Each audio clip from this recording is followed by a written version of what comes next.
Hello, how are you doing? Welcome to my channel. My name is Legend. So, yesterday, Kuli go down, and there was a lot, there were protests, Jana, the Gen Z protest to commemorate the people who we had lost, right?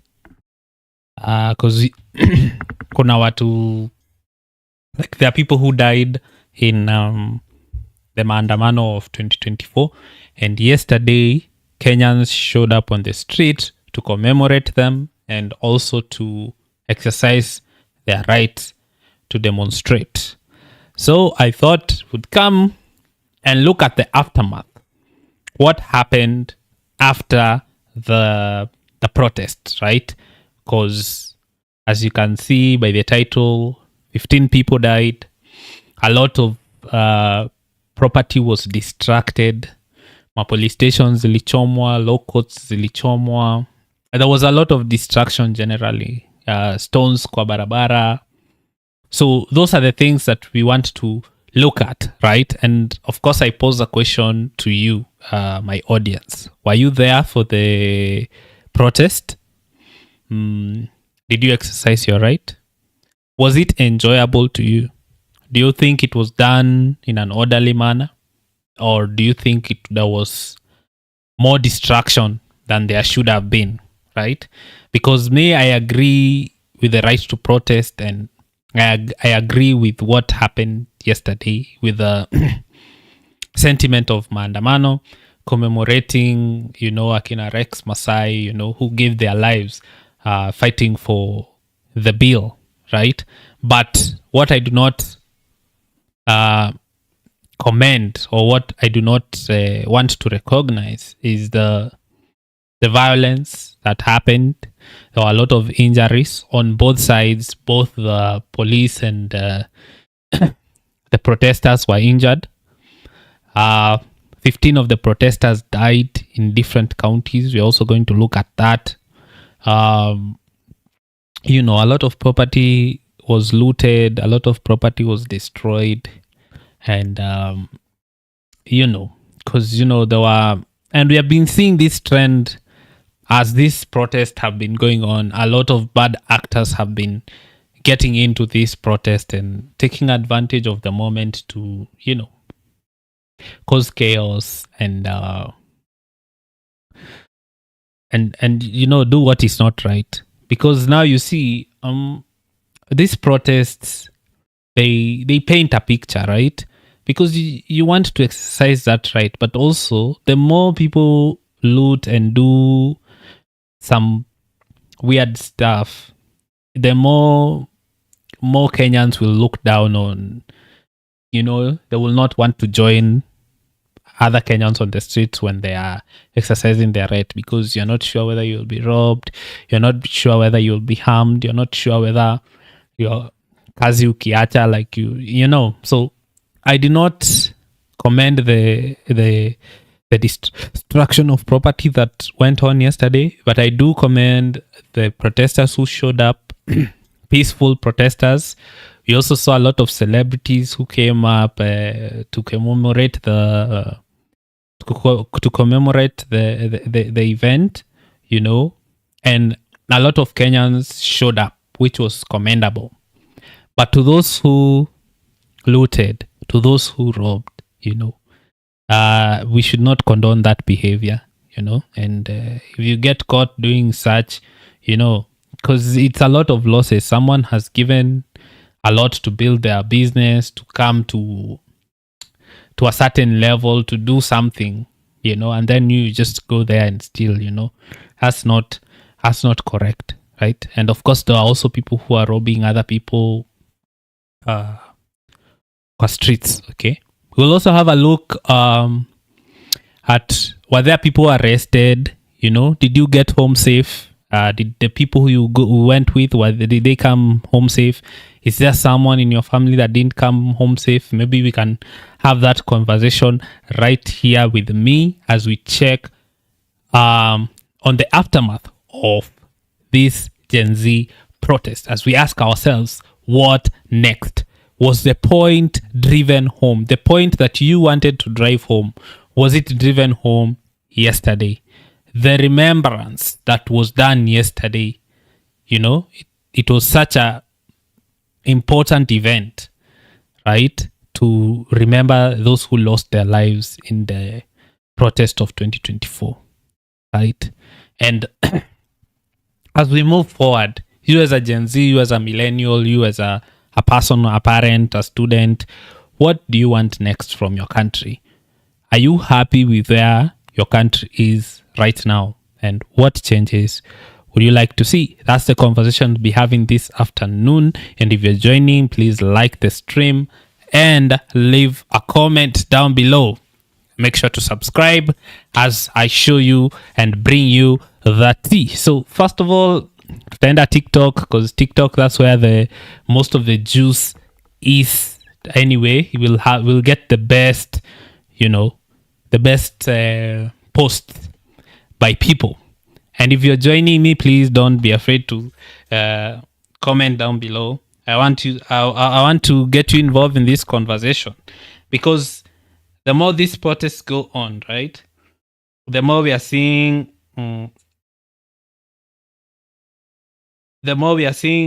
a few bad actors, And if these bad actors are not discouraged and they continue with these things, they are going to ruin these protests of ours, right? Which is a very important, What we did in 2024 was impactful, right? Even though some people might come and try and say it was not impactful, it was impactful, and Kenyans let their voices be heard. So let's have a look at what the aftermath of yesterday's protests. Okay. Bus station at 8:30 p.m. So this is yesterday at 8:30. Nothing, deserted, no cars, no nothing. Shut down. It was a city clock. It's 8:35. It was a very, very completely. Yeah. The aftermath of the anniversary of the June 25th protest. That's what we're talking about. That's what we are talking about today. You have it. Oh, yeah, boy, check it. Ini shop ya mtu. Look at that. Ini shop ya mtu amesave miaka 10 afungue hii shop. That's what I'm saying. You save up for capital for 2 years, and this is your business. This is what is done to your business. Just look at all this distraction. Town is chaotic, guys. There's a lot of distraction that. Check him, man. This is not good. It's not good. Those who went to loot jana. Uje mtu amesave up for years to get this capital. Wewe bado unaendelea kuiba, bro. Utapatikana hapo, utapigwa risasi. Toka hapo. Hello, lizo kama anaendelea kuiba surely. Damn, just look at this. This is not good. A lot of distraction went on. Ona shop za watu. Ona. Wameiba zote. This is very bad. Badala muandamane in peace. Yeah.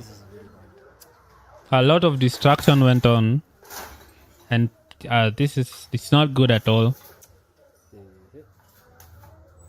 Very unfortunate. Sasa mtu anaanzia wapi? When you come and find your business like this, where do you even start? Just look at that.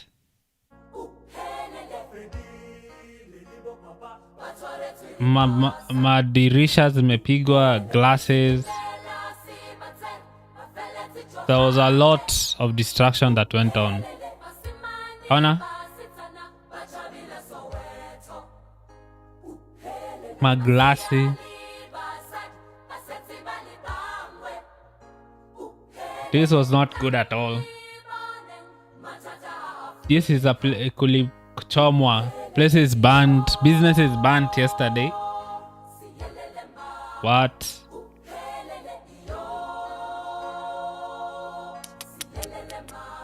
Look at that.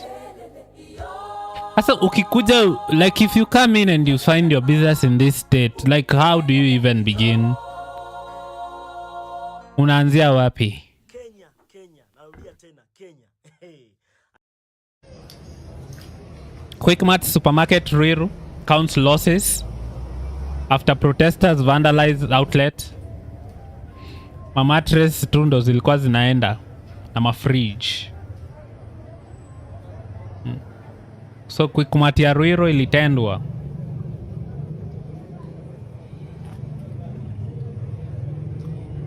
Look at all this distraction. Hiyo ni TV mpya.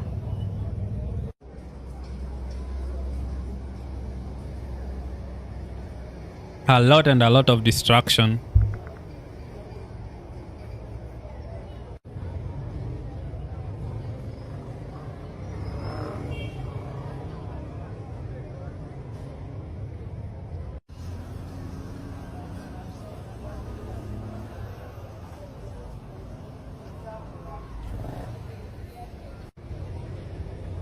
Ni workers walikuwa wamekuja jobs. Hakuna jobs sasa, hata hakuna stock, wamekaa tu, you know. So I'm sure some people, of course people will lose their jobs after this, because iko like kama stock imeisha. Some businesses will have to close down because, you know, their stock ended before wa replenish hizo vitu zote, or before waunde hizo vitu zote. For some it will just be easier to close down their businesses, because, you know, how do they start? Because, you know, if you've ever started a business, you know how hard it is to get anywhere, you know, and how quickly your fortunes can turn just like that. An event like yesterday's, kwa wale wenye walikuwa wana loot, you know, it's not everybody who went there to loot, but there are people who are looting, people who are throwing stones, people who are causing a lot of distraction, you know. And now this is what we are seeing, the aftermath of that, right? So if you go to protest, don't destroy property, you know, just be peaceful. Say what you have to say. Tutakusikia, we were all watching, we were all listening. All this distraction does not really help anybody, because it hurts the business owners, it hurts employees, and it hurts the economy of Kenya, that we are all, you know, part of this protest will are to ask for accountability and to, you know, demand for a better economy, right? But how does our economy get better when we are destroying our own property, right? So I think there should be better coordination and better, like, if sisi wenye tunaenda kuandamana, if we don't tolerate in nonsense ya ku destroy property, you know, mtu yote ana destroy property anapelekwa kwa polisi ashikwe, or some accountability for those who show up. Because if we Kenyans are asking for accountability, then we must also be accountable ourselves, you know, not destroy property, right? If we are asking the government for accountability, we are asking the police for accountability, then we ourselves also, we must be accountable. We must be responsible. Don't what pleasure do you take by ruining someone's life, you know? Because this is exactly what happened. Some people's lives will be ruined after this. Either they'll lose jobs, the business that they have started and they have tried to protect and tried to grow for the last, you know, how many years, has just gone up in flames, you know. Some people lost their lives yesterday, you know. Some people will go home without limbs, without, you know. So it's important to be safe when you're out there, but it's also important to recognize kwamba hata wewe siku moja utataka kuanzisha biashara, you know. If there are most people who are out there, they're Gen Zs, right? And we are talking about also you in future, you'll have a business, and you will feel very bad when they're getting destroyed, right? And when if we keep destroying property like this, the appetite for maandamano will be, people will not want this protest anymore, right? Remember, these protests are very important. Just remember what we did last year, right? Before things started getting out of hand. The June 25th of last year. If you remember that week, for most of those protests were peaceful. Before ikafika hiyo June 25th and things really, really went south. Because we had a week leading up to that, to June 25th, right? And if you remember the 2-3 days before that, they were peaceful. There was very minimal distraction. But after June 25th, we've seen this protest get more and more,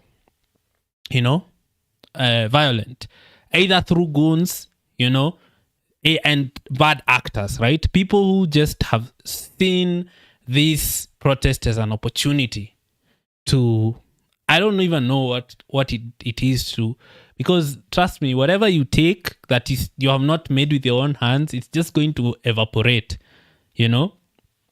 There's not much that you can do with something that is stolen. Like you have to, if you want to be somewhere, being responsible is very, very important. So the more it keep going, the more itaonekana, people will be like, this protests surely. If we keep protesting and every time we are protesting, businesses are looted, people are killed, roads are destroyed, itafika mahali hata sisi wenyewe kama Wakenya tutasema hizo maandamano zikae, because iko like ni za nini if the next day like today unakuja unapata biashara yako umekuwa ukijenga for the last 10 years it's gone, unakuja unapata umevutwa kazi, because now if there is no, kama biashara haiko, there is no kazi, unakuja unapata a lot of distraction. So I do not agree with what happened with those people who looted, those people who stole, those people who went to destroy property. Umeharibu hii jina ya maandamano. You're making the movement, which is such a good movement, to look like, we should not, because Kenyans themselves will just stop coming for those maandamanos. And the way they are so important. Yesterday was a very, very special day to remember that the voice of Kenya and the power of Kenyans belongs with the people. So the leaders better be accountable, because the people, at the end of the day, have the power and have a say. But the people cannot have power if they are destroying their own maendeleo yenu. Unaharibu your own future, your own economy, you're destroying it with your own hands. How is that the message that we are passing out there? That we are the ones in charge of destroying our own economy? Because you think what happened, easy looting zote, you think what happened here is not going to destroy a lot of our economy? It is.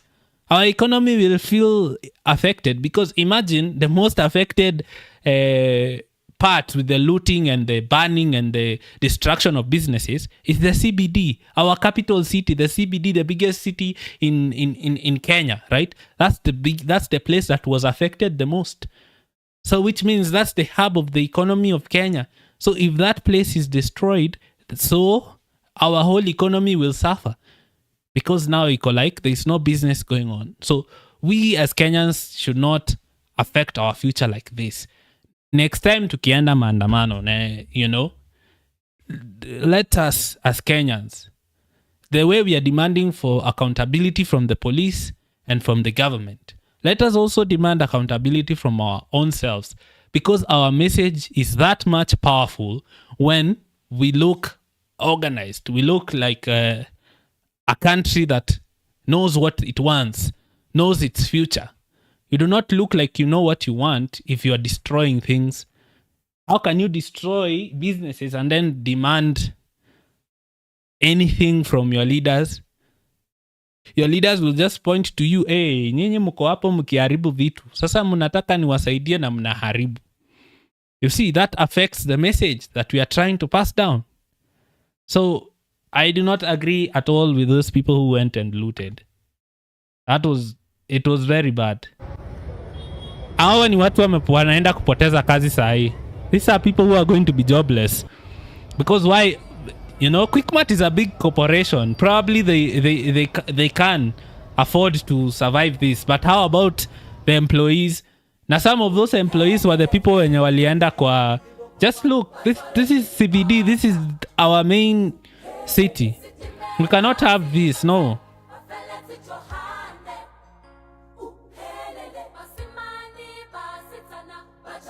This is a business. Unajua, and you see the pain that someone, look at this.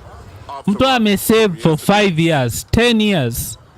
Kuamka siku moja kila kitu imeenda. Unbelievable scenes in Nairobi CBD. Smoke still going up. People trying to rescue People, things are burnt. Others wondering Sasa what happened. What happened?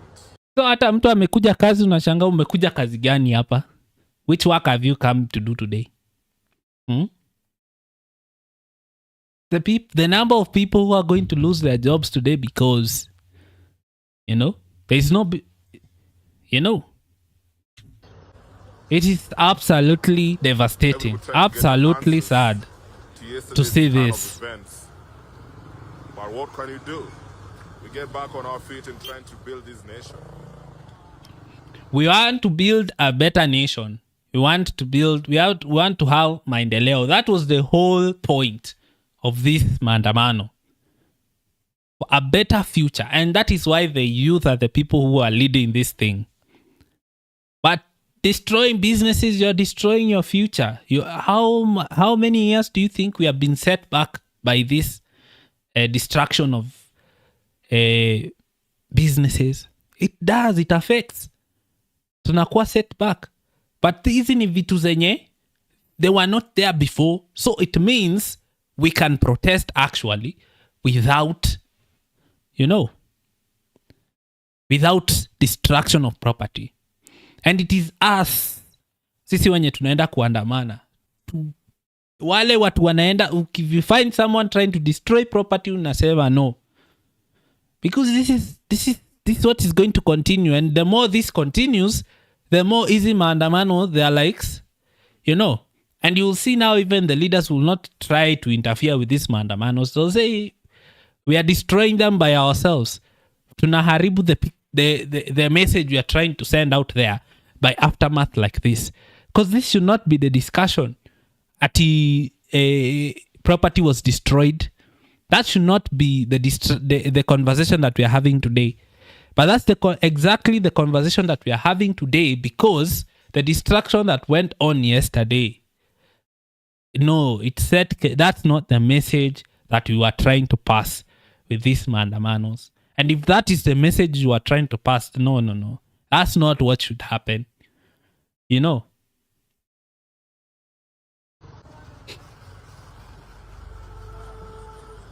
People still coming inside CBD. Try to make sure we build this nation again. Yeah, hata unaanzia wapi? Where do you start from? A Kenyan man shows how businesses... Look at that.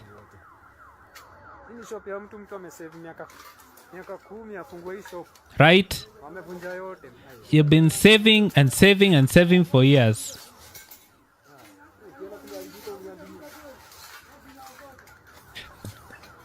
Absolutely devastating.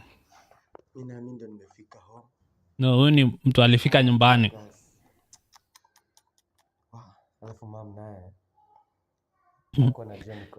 Alifika nyumbani akapata mama.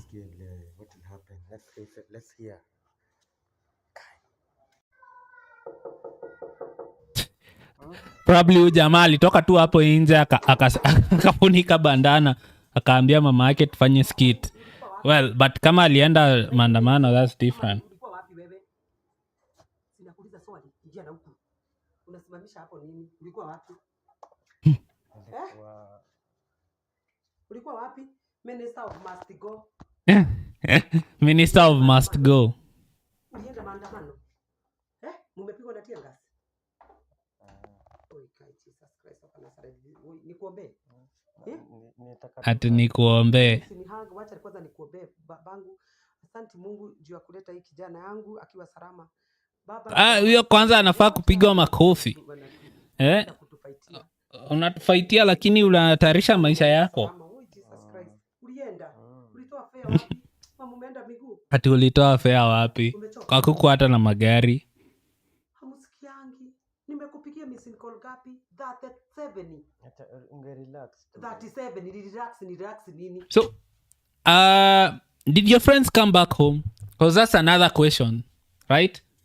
We must be accountable for the people who went and for, you know, our friends and family. Did you confirm that kila mtu alirudi? Na kama haukurudi, you know, let's get that word out there. You know, if someone did not come back home, just get word out there. No tujue what happened, right? Because when we are talking about the aftermath, we are not just talking about the businesses that were destroyed. There are also people who are killed. It has been confirmed 15 people died yesterday, which is so sad that the thing that we are going to protest is keeps on happening, because we were part of the protest was, you know, the death of citizens at the hands of police or at the hands of authority, right? And people died yesterday. Some were shot, some, you know, a lot of injuries took place. So did umeconfirm watu wenye walienda protest wamefika? Ensure you check on the people that went na uensure kwamba walifika safe. Unawezaje relax mtoto akiwa haonekani huku? Si ulijificha ukatoka ukaenda? Si ni kujificha ulijificha? Venye jana nilikwambia usiende. Si ni kujificha? Jana usiku tuliagana na wewe usiende mahali. Si ndio? Sasa umefight. Niko njaa. Huyu alikuwa anapea polisi chakula, mkate. I saw him. Shagala bagala. Niko tayari kulipa gharama. This is so good. Because we are all Kenyans, right? There is a post that Eric Omondi made today, okay, in the morning. He was talking about we are all Kenyans first. Whether you are a doctor, whether you are a policeman, whether you are anyone, remember you are Kenyans first. That's why I don't agree with the protesters that went to loot, because sisi sote ni wa Kenya kwanza. Kile ambacho unatenda, whatever you are doing to affect another person's business, you know, you're affecting a Kenyan. You're basically affecting yourself. You know? That's why we are telling our leaders to be accountable, because they are Kenyans first. Also, the police, you are Kenyans kwanza. Sisi ni wa Kenya first. And then, you are whatever you are in the society. So why destroy? Why kill? Why cause destruction to some levels, you know? I want us to hear about what Eric Omondi says here. Eric Omondi here. I am the son of a policeman, the late Chief Inspector and OCS Omondi. My father was a policeman, and he went through all the stages of a policeman. He was a police service, he was a constable, then an inspector, then a chief inspector, then OCS, Kisumu Central. I want to speak to the Kenya Police as a son of the police. We are going to try and fix this nation one step at a time, one day at a time. You are first a Kenyan before you are a policeman. Exactly. You're Just the first a same way Kenyan before doctor you is are first anything else. A Kenyan before they're a doctor. Some of you, just 3 years ago or 4, you were in high school before you went to Kiganjo. Then you're just a Form 4 student. You are a son, you are a father, you are a mother, you are a daughter. But most importantly, you are a Kenyan. We are not going to wait. We are government all agencies to bring Kenyans. police reforms. We are going to try our level best to start it now. This Friday is Police Friday, and we are using 3 Friday. hashtags. That's Protect tomorrow. and serve. Utumishi kwa wote. Daima Mkenya. I saw a police woman. Yes, there was this Almost killed. policewoman who was beaten. That was so Severely bad. That beaten. was not And I nice. saw Look my at mother that. yesterday. How did that feel? Very wrong, right? Yes, I also it was saw wrong. a Kenyan being shot in the head at close range. How did that feel? Very wrong, right? I am calling upon every police officer in this country to retake their oath, to recommit themselves. And we are saying today that there will never, ever be another death of a Kenyan through the hands of a policeman. Because you held the Bible and you said, na hapa ya kwamba nitatumikia wananchi, that I will protect and serve. Sawa, you maintain law and order. But maintaining law and order does not mean that you shoot a helpless Kenyan who is unarmed. I know most of you, I see you, are on social media. Naona Instagram, naona TikTok, naona Facebook. Post a video this Friday with the 3 hashtags. Number 1, protect and serve. Number 2, hashtag utumishi kwa wote. Number 3, hashtag daima Mkenya. Maandamano zitakuwa. It is our constitutional right. Yes, Na maandamano tutaandamana, zitakuwa. na tutapelekana. Na maandamano zikiwa, you know? So, even us, let's stop destroying property. Kwa sababu maandamano zitakuwa. As long as this country remains a sovereign country, a democratic country, there will always be protest.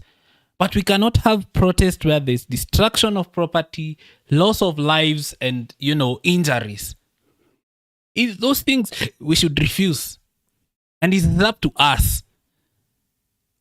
Us as Kenyans, both the people protesting, the leaders, and the police, we should all as a unit condemn, you know, destruction of property, police killings, you know, during these protests.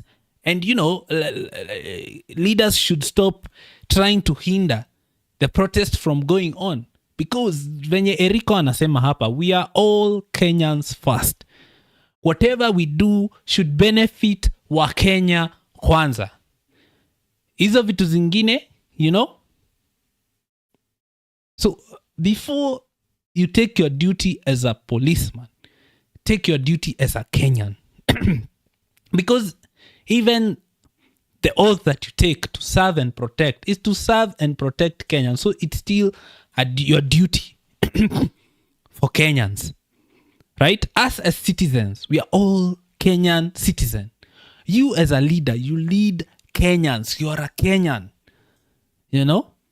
So we have a duty to develop our own country, to see the advancement of Kenya, not any other country, you know? Even as other countries support us, we ourselves should say there is a way we want our country to go. There are people who have fought for the freedom of this country. They have fought and shed blood for the Constitution. They have fought and shed blood for Kenya. We should show them respect, the respect that they deserve. And the respect that they deserve is their message to be heard, their memories to be kept alive, like by days like yesterday.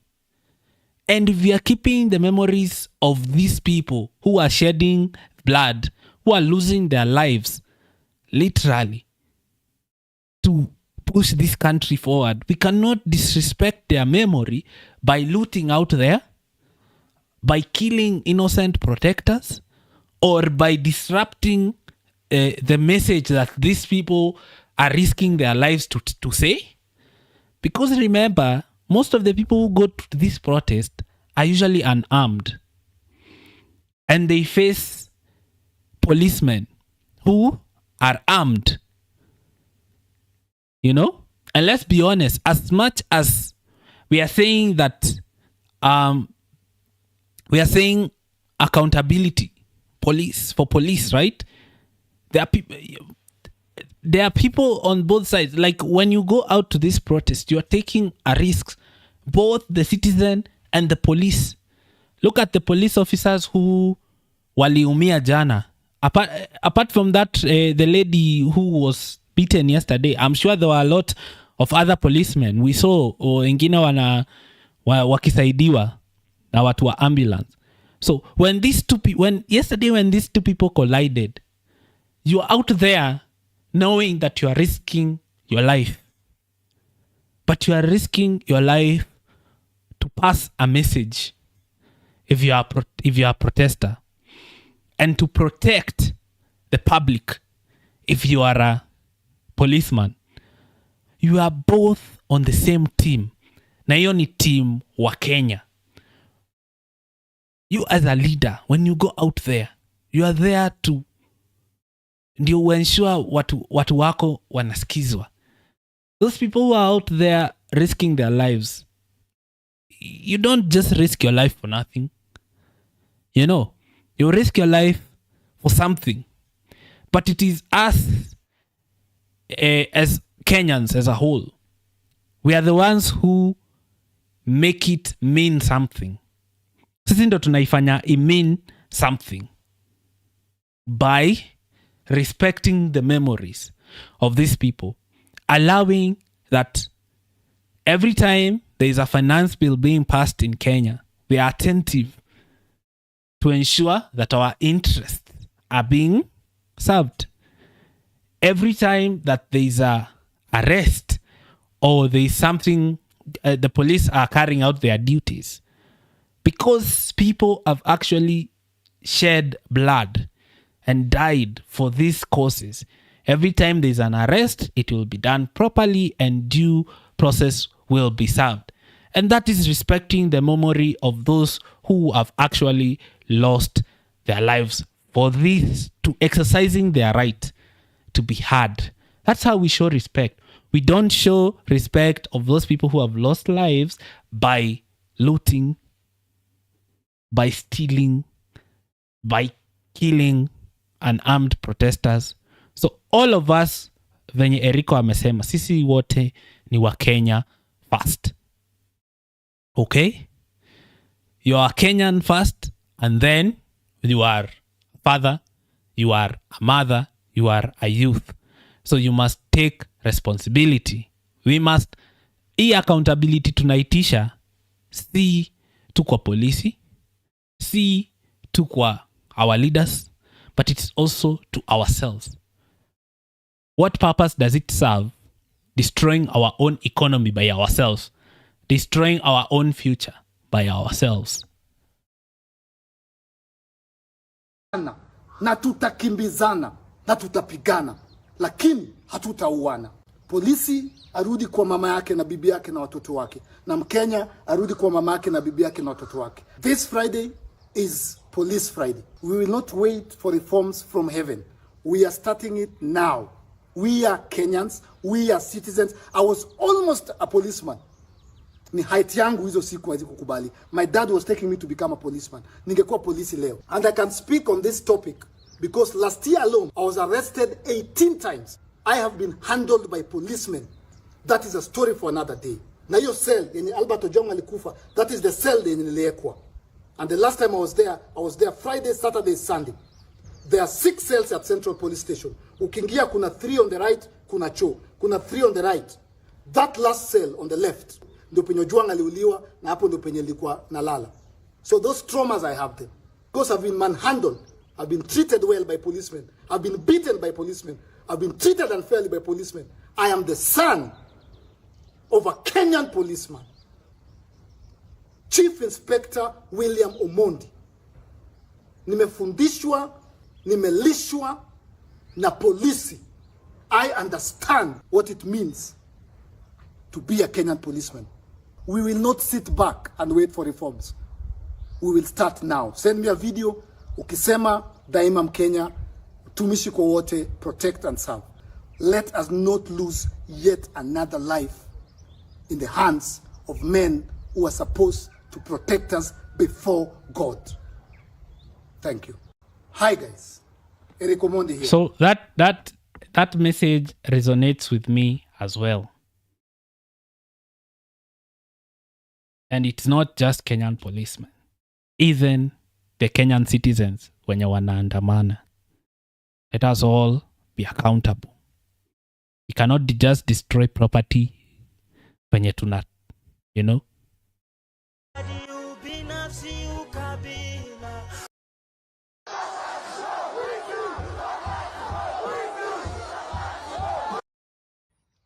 So on the 25th of June is the day I did something silly and I got to learn the hard way. So this is what happened. What happened? On the 25th, everybody is at home, I guess. Almost everyone, because now it was declared that it was Maandamano Day, so not so many businesses are opening or were opening. Yeah, because when you hear Maandamano in Kenya and whatever people call peaceful, I feel like kuna Actually, yesterday there were no cars on the road. I saw no car. Hata matatu, basi, zote, they were aside. Most people who went there, they went on foot. a group that is not so happy, ama that is not so thrilled to Kita peaceful. I don't know if they benefit in some type of way, but some people just Yes, what is this chaos? Una benefit nini? Wewe uliiba fridge. Your fridge, you are not going to sell it. You know, you stole I don't know how many laptops, how many TVs. For what? to create chaos. So this is what happened. I had to run some errands. It was so urgent, I had to. And I decided, now that kuna protest and demonstrations and everything, I'm just going to wake up early. Hear the plan. No way. You tell me if it's solid. No way. I'm going to wake up early. What early? Watu walikuwa tao 6.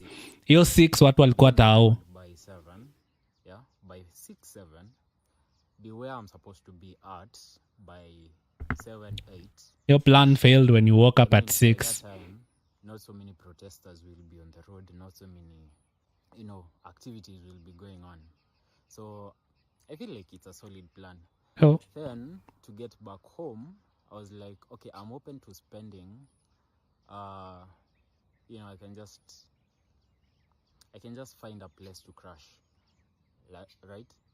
And this happens, and I decide if that is not going to work, I'll just wake up so early, go run my errands, and then come back late. So around 8, 9, yeah, because that is the time I was thinking everything will have calmed down and I'll be able to make it home safe.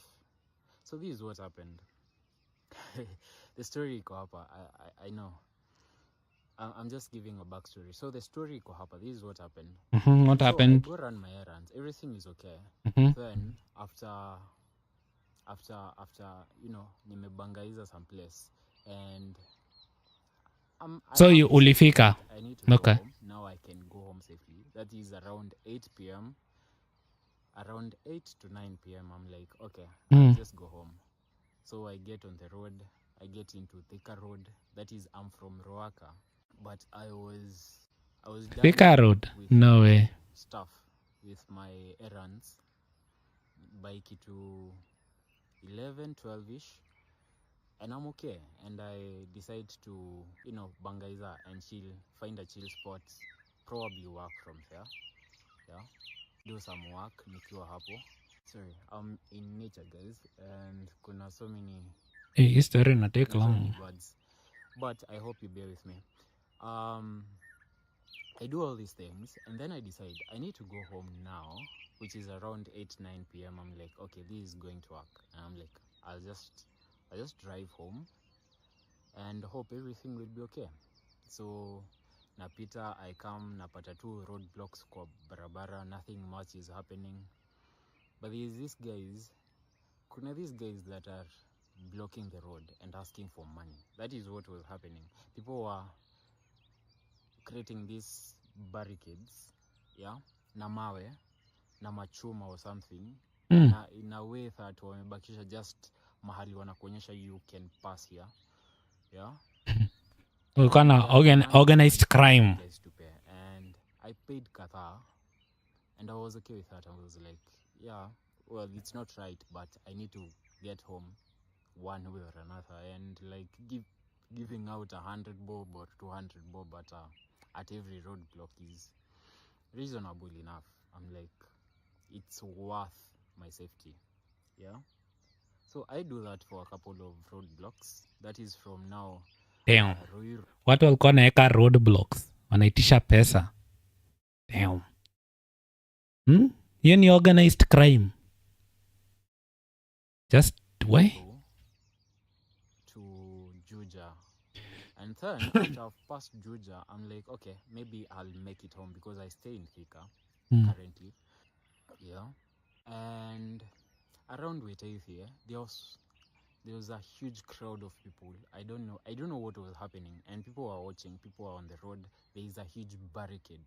Ikona chuma, these chuma, like I don't know how they brought those things there, but zilikuwa chuma. There was a lot of chuma kwa barabara, and I was like, okay, this is interesting because almost there are like 50 people on the road penye nafaa kupitia, right? And then this ambulance is passing by, yeah? And I'm like, okay, I think the ambulance will pass. I don't think the peaceful protesters, let me do this. Peaceful protesters, ambulances, right? It doesn't make sense. If you call yourself peaceful, at least you can let some people, be serviced by ambulances. And like, yeah, I think we're okay. And then the ambulance, sasa sinakuja mbio. That is what basically happens with an ambulance. It's always in a hurry. And then something happens, something interesting happens. They try to stop the ambulance. Yeah? So remember, the ambulance iko mbele yangu, mimi niko nyuma. Right? This is like story time. It's a lot of, there is a backstory.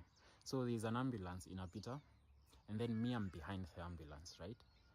I'm driving behind the ambulance, and the ambulance doesn't stop because they are trying to stop it. The ambulance doesn't stop, right? And they start throwing stones and kugonga ambulance. The ambulance is not stopping. Then me, I'm thinking, if they have done that to an ambulance, there is no way they're going to spare me, right? So I follow the ambulance. I don't know how stupid that was, but remember, you guys, I had to make a decision. It's either nisimame and I leave my fate to them, ama I just nipite to the same way the ambulance ilipita. I decided to do the same. So I was like, yeah, I'll just follow the ambulance. Probably, okay. I mean, I think that was the right choice. The ambulance is also happening to me. So that is a backstory. That is how I got into this accident kind of thing, right? It's basically an accident anyway. And I don't know how I feel about it. Yeah, I will share a picture here of how my car looks now. It's not interesting. I took the pictures yesterday night after nimefika kwa nyumba, so I made sure I was home safe. Sikusimama anyway, I didn't stop. They threw stones. Basically, if ulikuwa kwa hiyo gari, you would be so scared because ulikuwa unasikia ni kama mawe zinanyesha kwa gari ndani, right? I think I was lucky because none of them got through. Hakuna yenye iliingia kwa gari ndani. That would have been so dangerous. They broke my windscreen and one of my back mirrors. Yeah? And I'm like, how does that make sense for a peaceful, I don't know. Anyway, it's kind of like people against people, and I think that is not right. It's not right. It's not right for that to happen, right? Anyway, it's okay. I learned. But there is no way I was going to leave my fate to people who are seeming, I don't know, they're furious and frustrated. Hi guys, please share this video, it may save a life. It's IDM to assume. Kwa maandamano kuna time ikifika unafaa kwenda home. After maandamano watu washikane wawili. Sasa juu makara wameanza kukusanya samples. Wale watapresent huko kwa stage, so dangerous. Sasa ukijifanya mzembe hapo karata kushika sema mimi wangu ndio ushi. Mimi ile kazi. Ikifika 5 PM 5:30 ikifika enda nyumbani. Ama 6 kwa saizi kwanza kuna karaja shika mtu anaenda station kusema nini? Lazima ashike mtu hata mmoja, hata kama ni mtoto. Niko sure kuna wenye ushika machokorani. Hadi hawa ndio wanasumbua. Huu ni chokora hapana, ni costume. Huyu wako na kazi, huyu anafanya kazi kwa banga, anajifanya chokora sasa hizi na alikuwa maandamano. So 5:30 ni wakati wa kupigania mabasi. Ona wale wenye wanapigania gari.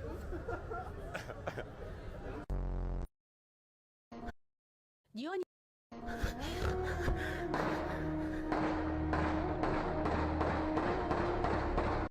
Jioni ya leo watu 6 wameuawa na mamia wengine kujeruhiwa. Of course, now we know the number came up to 15 people died yesterday. Zaidi ya 60 kuuawa. Waliouawa walipigwa risasi na maafisa usalama kwenye sehemu kadhaa nchini. Hii ni kufuatia makabiliano kati ya maafisa usalama na mtu wa confirm if this hero leo amelala kwake ama amelala kwa Anne Mwangangi. Ni huzuni, simanzi na vilio tena kupitia maandamano leo hii siku ya Jumatano tarehe 25. Okay, let's go to Instagram and see what happened after the protest. Okay, let's see the aftermath of this protest.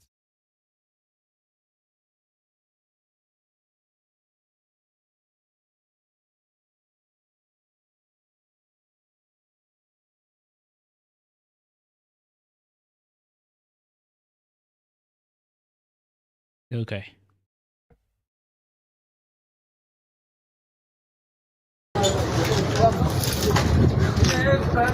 That complete destruction. This was so unfortunate. Very, very unfortunate.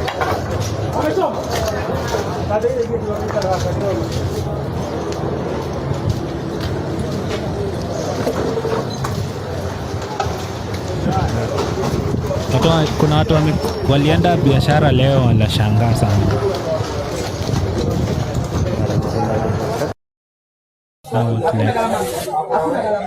Githurai. This is a bank. Cooperative. Like, they are trying to steal money.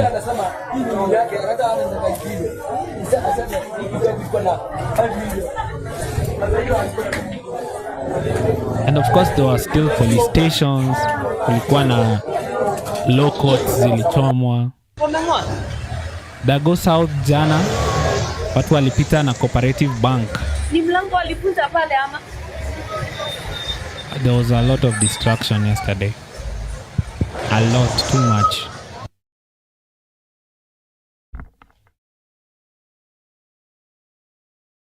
Huh?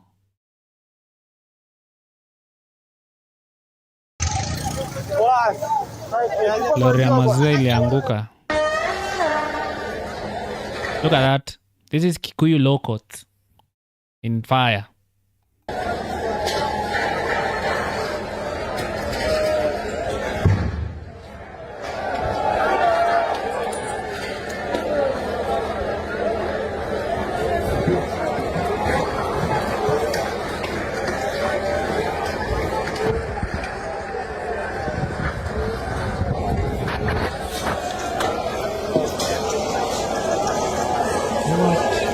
Let's look at that.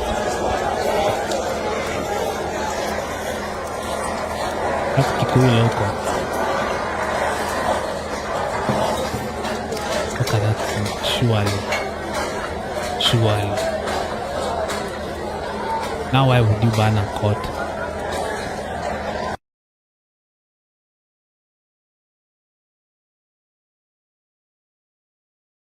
Babu Owino says the government has withdrawn his security after he participated in yesterday's protest. Tutaona hiyo message ya Babu Owino, but he's saying security ilikuwa withdrawn after, participating in maandamano za jana.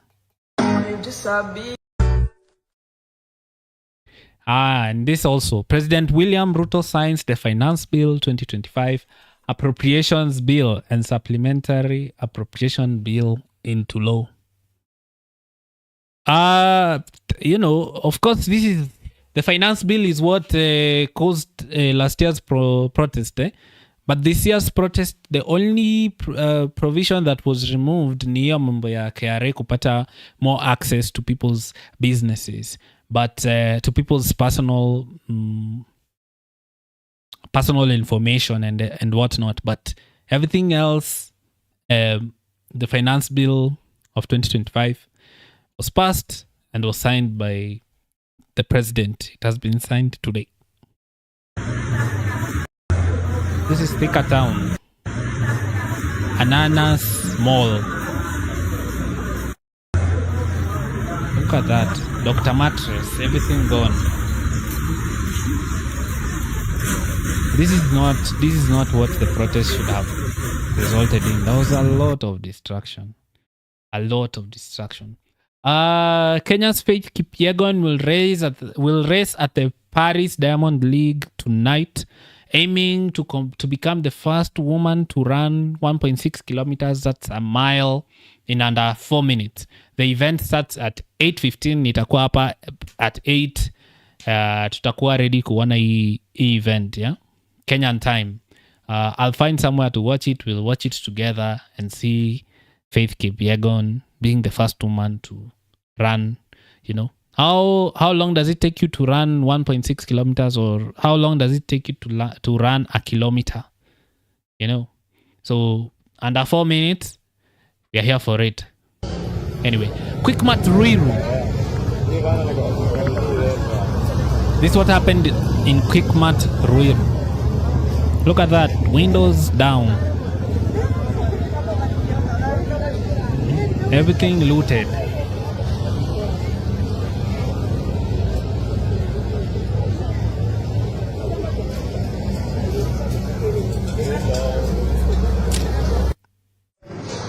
Naivasha Safari Center. Nelson, kuku inafanya nini hapa? Destruction everywhere, all over the country. Just things destroyed. This is not right at all.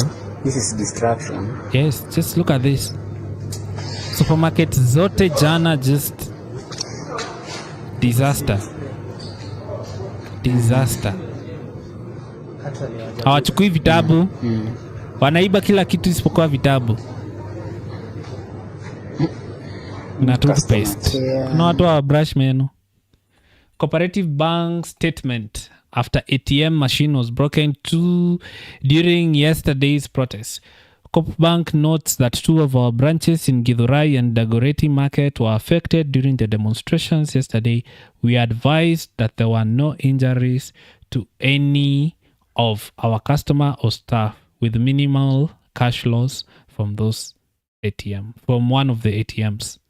Okay, it's a good thing. Despite all the destruction, only a few Kenya shillings was stolen, and no one was hurt or injured in the incident, so that's good.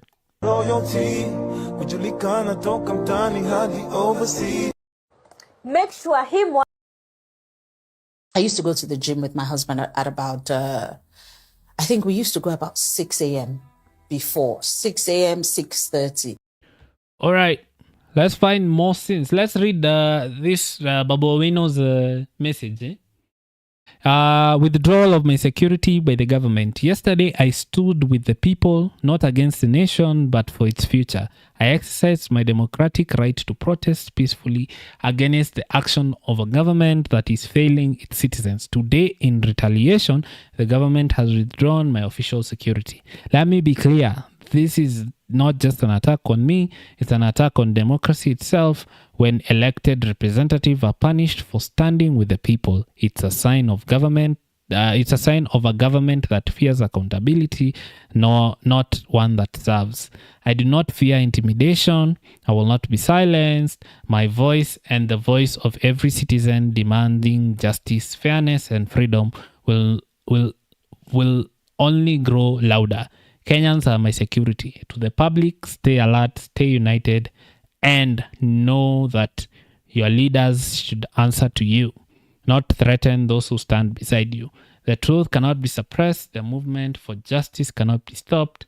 We will not back down. Babu Owino, MP, Embakasi East. So that's the message from Babu Owino, saying his security was withdrawn after participating in yesterday's maandamano. Let's just have a look at CBD today.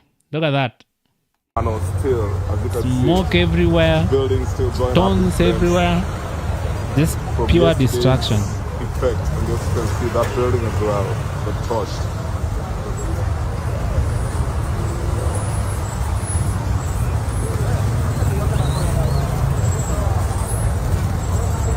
This was not fair at all to all these businesses. Because they are small businesses, people have been saving up. If you wondering the effects of yesterday's Maandamano, no. What are these? Aftermath from yesterday's Maandamano. Unbelievable since Kama biashara yako iliponea jana, Mungu ako na wewe. Smoke still going up. People trying to rescue their goods. Others wondering what happened. What happened? Everybody trying to get answers to yesterday's turn of events. But what can you do? We get back on our feet and trying to build this nation.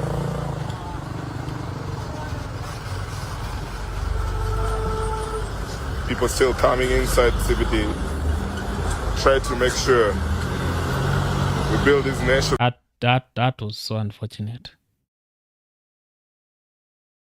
Dagoretti Center Police Station was burned down today. Dagoretti, there was a lot of destruction there.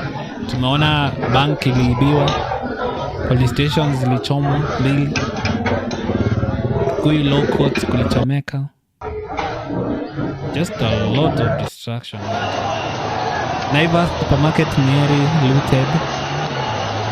Yesterday during my live, we also saw in Githurai 44 there was a supermarket that was looted as well. Now he's not protesting, surely.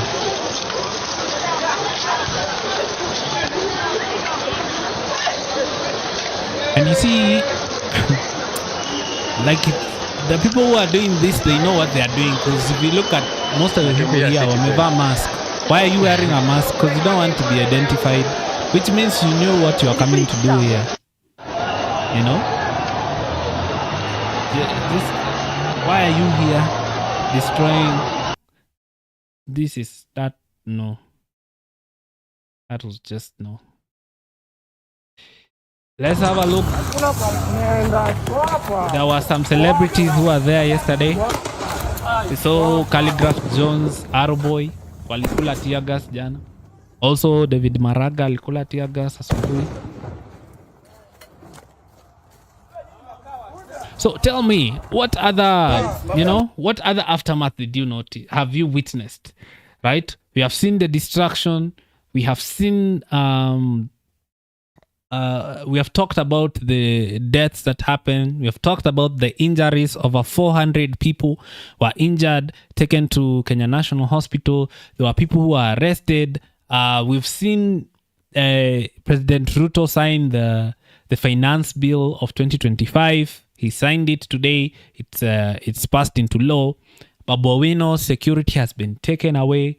What other aftermath have we not missed? Are there people who are missing? Are there people who we don't know their whereabouts? Talk to me as we find out more about the aftermath of this Maandamano. Now I'm going to go to YouTube and we are going to see a few cases of what went on. But before that, as well, we're on Instagram. Let's have a look at Standard, yeah? I saw Standard do a very good job. Yeah. Let's see what their accounts of yesterday's Maandamano, the aftermath. Embakasi East, Babu Owino claims his security has been withdrawn. Terms incident as government intimidation. You've seen that. Look at that. Fire brigade in action, extinguishing a fire at Musa House near OTC, Nairobi. Touched yesterday by goons during Gen Z protests. Like, why was people? This is just not right. Kwanini, why? What was happening here? Why? We didn't have to do this to pass our message. No. So kuna watoto walikuwa wamekuja hizi, walikuwa wameenda huko just knowing what they were about to do. Because why ban? I can get stealing, but why ban? Inakusaidia nini kuchoma? Okay, kuiba, maybe you can go and resell it and make some money, but banning, how? How is banning helping? Kwa sababu ni mali ya, this is someone's business. This is not even mali ya umma. This is somebody's business. Someone had earned money. Mtu amefanya kazi aka, ametoil for years. Just imagine the setback that this cost. Mtu for years and years, someone has been saving up, someone has been building up, all that gone just in seconds, in minutes. Yote imeenda. Why ban? Just, if you're stealing, steal. It's so money. Oh, this is so devastating, by the way. We should have a sit down, with this businessman. Some people are just, their lives will never be the same after this.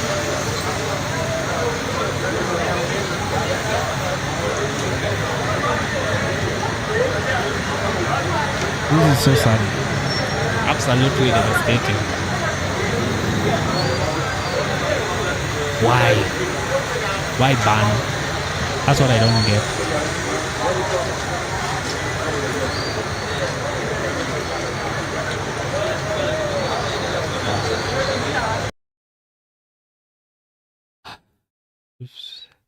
Kenha officials clear debris on Thika Superhighway after Wednesday protest. Yes, there was a lot of stones on the roads. Kama tumesikia hiyo story ya saa hii, watu walikuwa wanaeka roadblocks kwa barabara usiku, organized crime wakiitisha pesa kwa roadblocks ati ndio upite. And of course you have to pay, because if you don't pay, that's your car or your life. Those people, I'm so sure, because it's in the cover of darkness, probably wamevaa mask, they think they can't be recognized or hawata julikana, so hapo you have to pay. So there was a lot of distraction and a lot of stones on the road. We saw those zile statues zilitolewa Uhuru Park, zikaekwa katikati ya Mozit Kenyatta Avenue, like so this is Kenha working hard. So I do not agree with the destruction of property. Next time tukiandamana, we don't have to destroy property bwana, because we end up paying for it anyway. Sisi wa Kenya ndio tutaumia from all this. It is not the leaders, it is us Kenyans who are going to get hurt. So as we pass our message, tubebe placards, people, it will have the same impact, even more. It will have more of an impact if the protests go peacefully.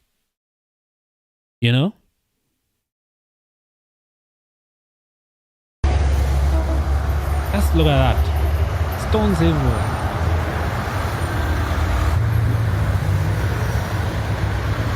Hapa ni Thika Road. If you are not careful, your car, you can have an accident very easily here. Vehicles along Superhighway evade boulders. Hizi ndio manini ma roadblocks zilikuwa zimewekwa jana usiku.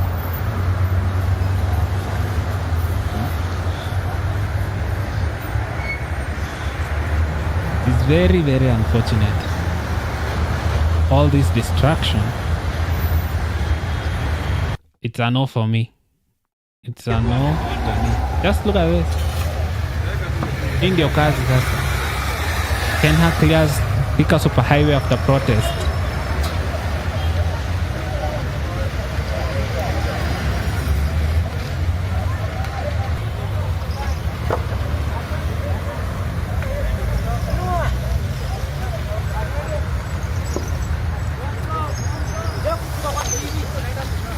Na hizi vitu ni mzito. Jesus. Hapo tu ni polepole hadi iende.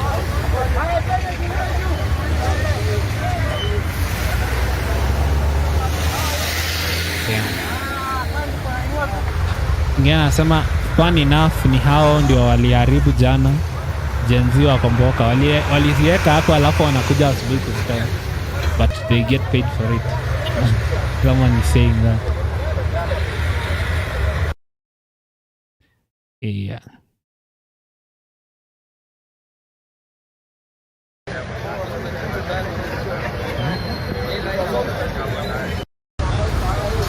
Musa House, kwani alikosea nani? A Bata shoe shop along Outer Ring Road, Nairobi was looted, later banned. Why are they banning? You know, that's what I don't get. Na kama ni kuiba, sasa kuchoma. Yani kuongeza manini zingine. Sijaelewa hii form ya kuchoma. Ama ni hizi ni attacks za, you know, maybe ni business enemies or something. Wanaona kama a form of retaliation.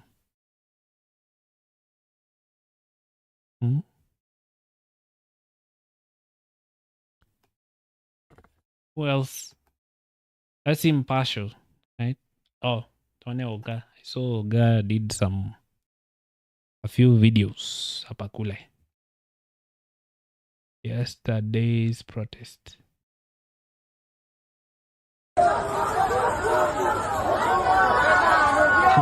Ni retaliate. Watu wali retaliate jana. But the distraction, that no. Comrade, are you home safe? Let's mark register. Did you get home safe? Abu chapa comment hapo kama ulienda maandamano jana. Did you get home safe? Is there someone who, you know, hakufika home safe? We can get out the message out there. Ndo tujue ako wapi. It's good to be accountable. Na tumesema, moving forward, we need to be accountable as Kenyans. As we ask for accountability from the leadership and the police, us as Kenyans must also be accountable and responsible. Hii mambo ya kuharibu businesses, hii mambo ya kuchoma, hii mambo ya kuiba. Hao watu wakamatwe. Tuwatoe. They are not part of us. That's not the message we are trying to pass. Otherwise, it will be that much harder for us to exercise this freedom. You know, this freedom of expression through protest.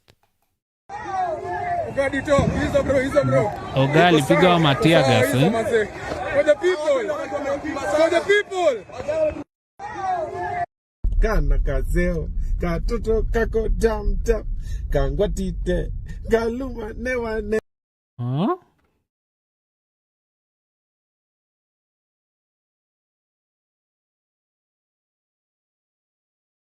Thika Road overwhelmed.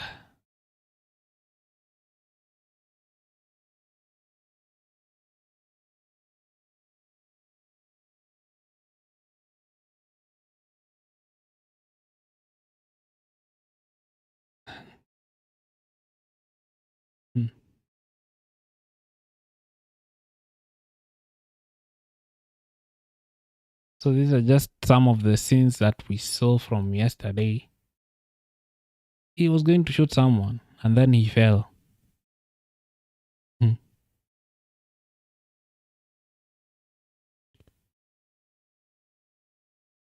Is that a bullet? A lot of injuries.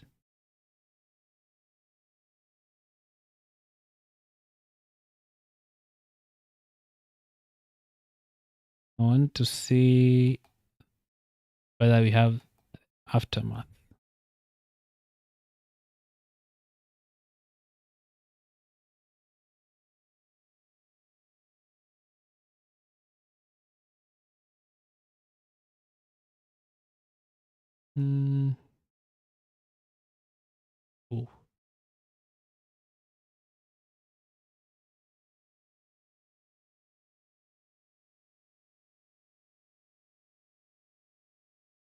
Oh. Okay. There's nothing there really. It's too partial. We are just having a look at the aftermath of the Gen Z protest. What now? What are we going to do next? Na venye Eriko amesema, he was talking about the police, talking about accountability. Mimi na I am taking it a step further and saying to everybody, ukue leader, ukue polisi, ukue Mkenya, ukue a citizen, we are all Kenyans first. So hii mambo ya destruction of property, if it's accountability ni ya kila mtu. Exclusive footage of the moment Kikuyu protesters overwhelmed police and burned down Kikuyu law courts.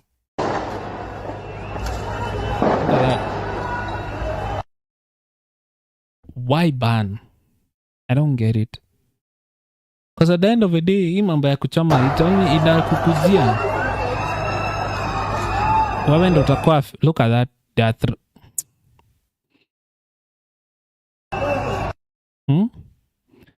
No, there is no, like, unarusha mawe na you can injure someone. Look at that. Jeez.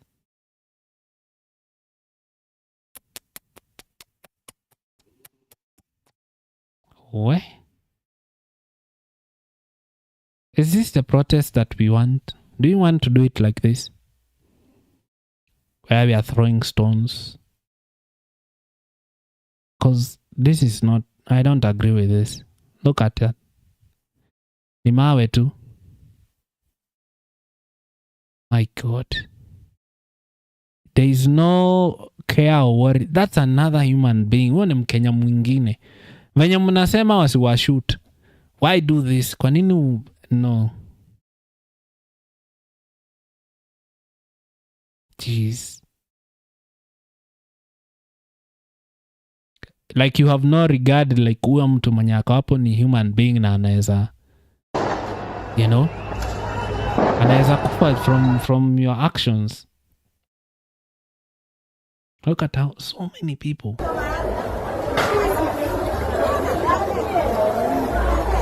Is this how we want to protest, with stones? Me, I do not agree with the violence. No violence. Why? We are going to protest against violence with violence. Doesn't add up to me. Look at that. Burning. This complete destruction of public property. Kitu na ujue probably umelipia hiyo kitu tax.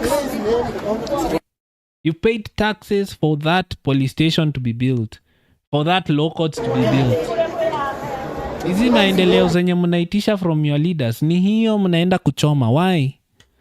Why are we destroying our own future in the name of protesting? Shops in Nairobi CBD were looted. So many shops during yesterday's demonstration. Look at that. Complete devastation. Hawa watu wanaanzia wapi? Just ask yourself. These people, they start where?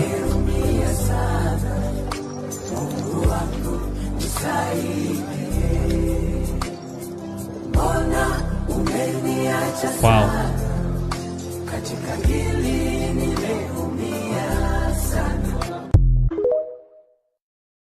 Hawa ni wa Kenya. Look at that. Complete tears, devastation. When you come and see your own business imefanyiwa hivyo, you just like you can't. I cannot even imagine what is going through your mind at that point. My God. If you want to ring the effects of yesterday's maandamano, still aftermath from yesterday's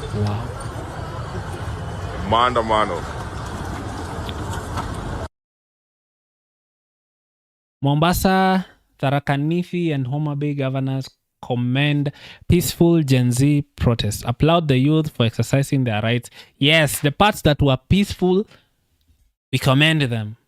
Kama Mombasa, I didn't hear about destruction of property. There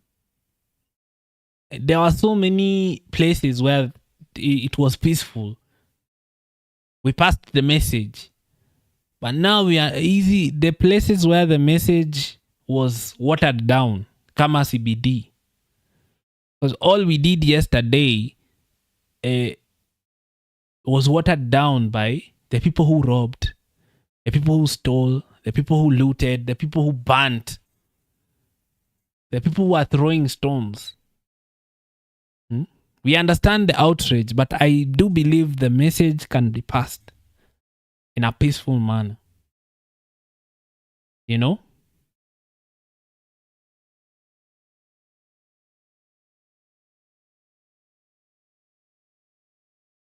So that's the county government of Homa Bay thanking the people who did the maandamano peacefully. I didn't like yesterday's demonstrations. I thought they were to honor those killed last year, but they turned violent. Why? Senator Karen Nyamu.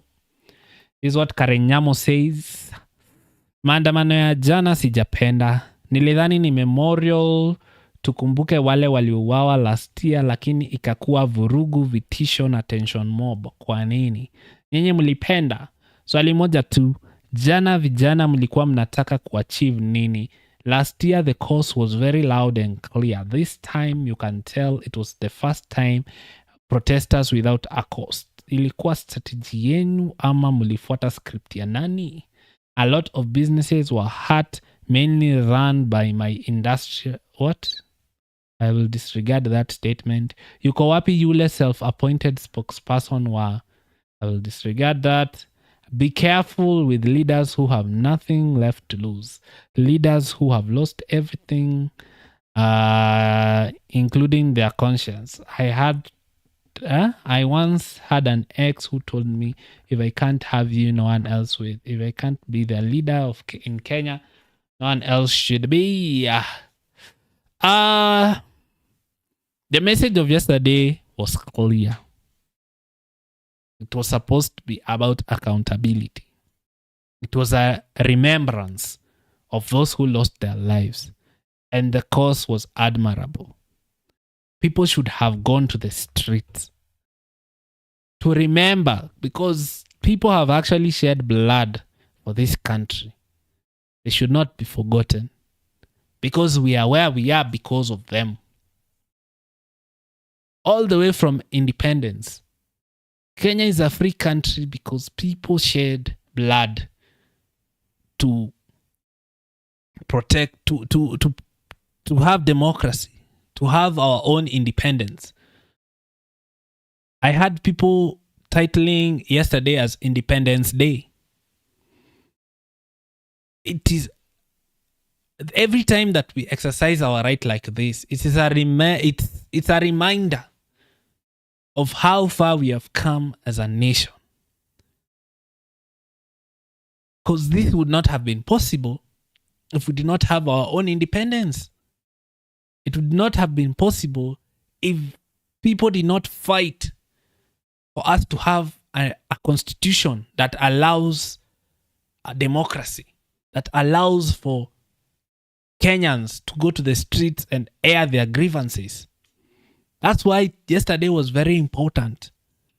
And it's going to continue being very important, because I am able to record this video here today and speak about what happened yesterday, what has been happening with the maandamanos, because people have shed blood for me to be able to do this. It would be very disrespectful if we did not, give them their flowers, ensure their names will be remembered in history. The little that we can do. And that was the intention of yesterday. And that is why we have the same energy that we, that we disagree with our leaders, that we disagree with what the police are doing. We must also disagree with the bad actors that are making a mockery, honestly, of what our democratic right and our sovereignty, and a mockery of those people who lost their lives for this country, for us to be where we are. Because if you looted yesterday, if you robbed yesterday, what are you telling, Akina Rex, who when they went, in 2024, they were standing for a cause. We have to pay respect to them. We have to say, you did a good job.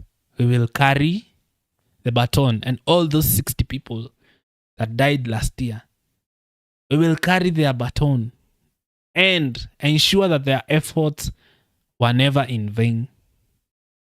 Every time that Kenyans shed blood, we must ensure their efforts are not in vain. Which is why we need to speak up. Because so many people have, for us to be here right now, for Kenya to be where it is, even though we are demanding for more, we must not destroy the march that those people who have protested before have given us. Those people who have come before us, we should not spit in their faces for what they have given us. As we demand for a better future, as we stand on the shoulders of those who have brought us here, let's not spit in their faces, right? Let's look forward and build upon. Ndio wenye wanakuja next, pia wa feel agency wametuweka pali different from where Kenya was. Because today I feel a difference because of what my parents and my grandparents have done for this country. Kenya is not just any country. We are just not we are just not anywhere, right? We are among the best countries in Africa. And that is not because of our efforts. It's because of our efforts of our parents. It's because of the efforts of our grandparents. So if our aim is to push Kenya further and put it on the world stage and say Kenya is not only an important region in Africa, it's also an important region in the world. If this is the message that we want by asking for better governance, because with better governance, with better accountability, sure, Kenya will thrive economically and as a nation as a whole. If we want to put ourselves on the world stage as Gen Z, if that's the future that we see, let's put ourselves on that world stage. Then we cannot spit on those who have brought Kenya to this point. Let's go forward. Let's have that vigor. Let's demand accountability. But let's also protect the match that we have been given. Kwa sababu kuharibu CBD, hiyo CBD haijajengwa na sisi Gen Z. Imejengwa na those who have come before us. If we should be improving upon it. Tunafaa kusema maandamano ikifanyika CBD, hakuna kitu inafaa kuguzwa hapo. Unless ni biashara yako. Enda choma biashara yako. Usichome biashara ya mtu mwingine. Kama wewe ni Gen Z, kama hujaparticipate kujenga hiyo biashara, why? Kwa sababu utafika wakati pia wewe utakuwa na biashara. Pia wewe utakuwa na something to protect.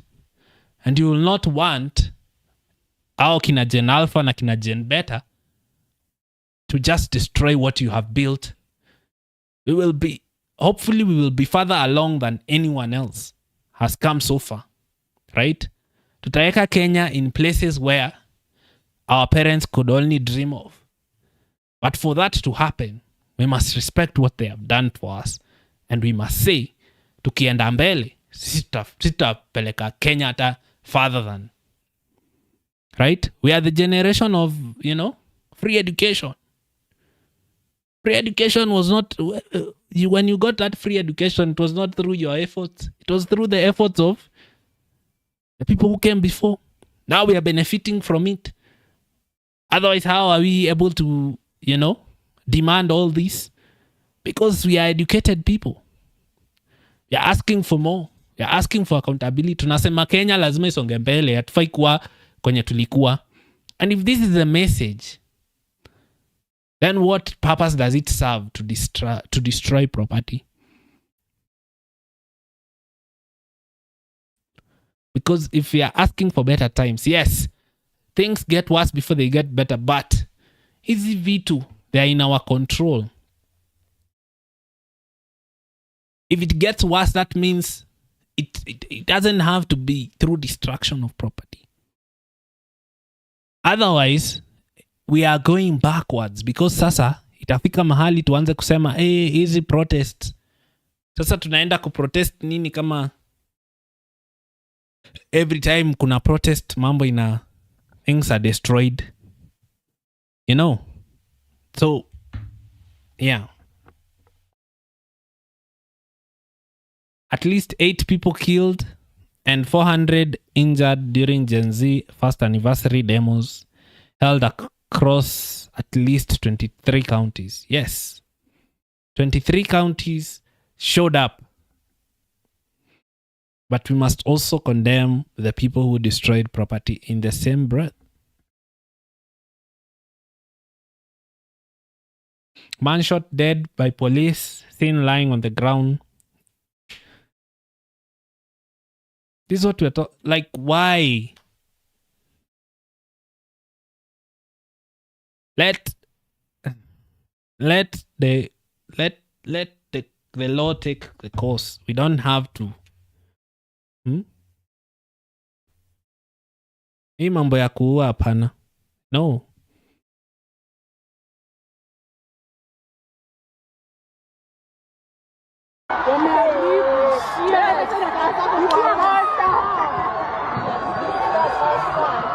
My Lord. That's just someone going like that. Jesus.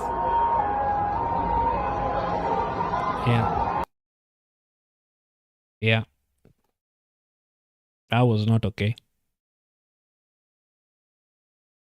The policemen who murdered, they must be held to account. Kama uliwa, let the law take its course. Because now, what country is this where people can just be killed and nothing happens? That's not the Kenya I want to live in, or I want to leave my children. You know?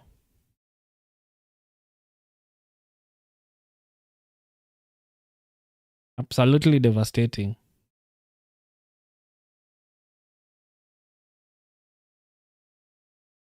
This is in Meru, Makutano. If you are in Meru, was it peaceful? Kulikuwa na vandalization? Watu waliloot.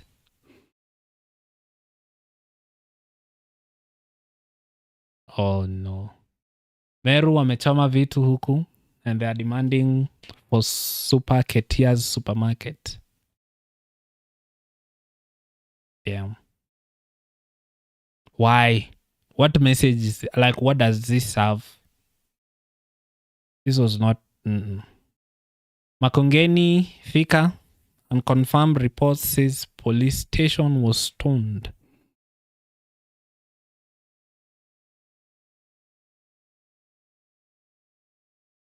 Damn. Butter pipeline was looted. I don't get this message ya ku loot. What was it supposed to mean? Hii mambo ya kuiba, what was it supposed to mean?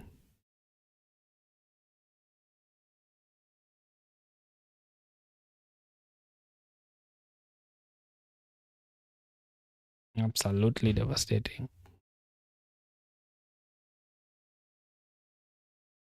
But these are the scenes today.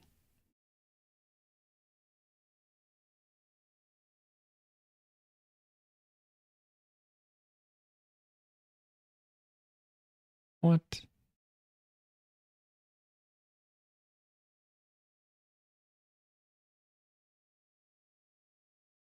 Mamawe everywhere.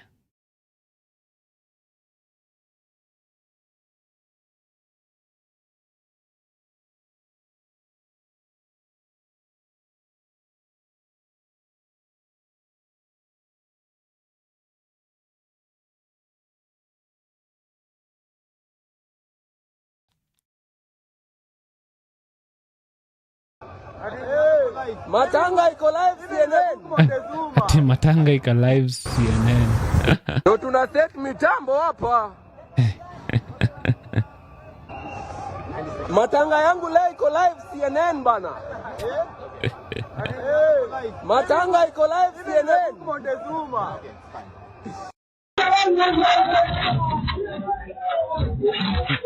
Look at this.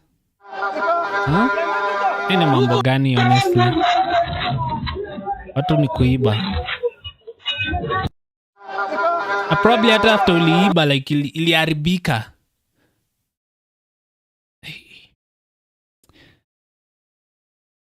Huko.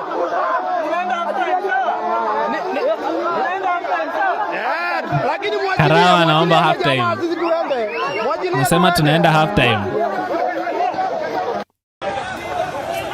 Yani Murang'a waliitisha half time.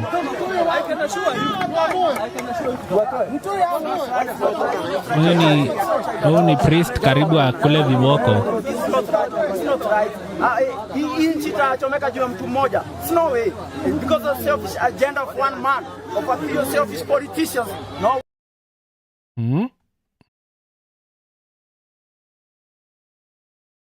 Wow. Let's go to YouTube and hear watu wanasema nini. What is the aftermath of the maandamano?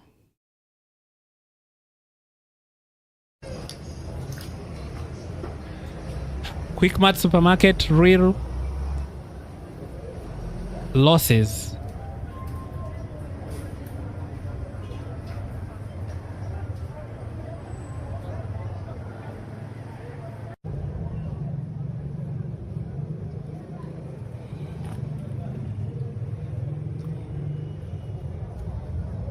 Any microwave.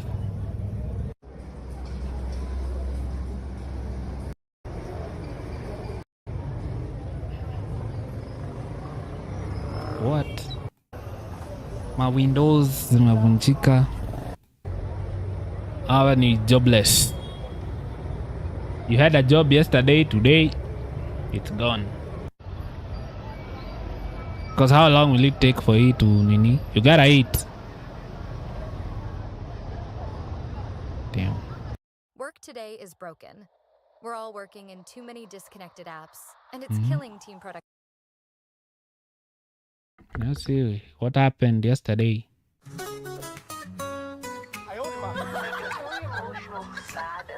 Ati gunia ni za mzigo, sio watu. Hashtag Ruto must go. No way. Damu ya Yesu ilituosha. No need for Gen Z blood. Message approved. Wait. Nilisikia hizo we. Ini backflip. Inakaa ni kama mtu anajirusha kwa moto. Nilisikia hizi vitu they were as heavy as concrete. Nanyo watu wako na nguvu, walibeba hii kiti yote wakaileta huku. We.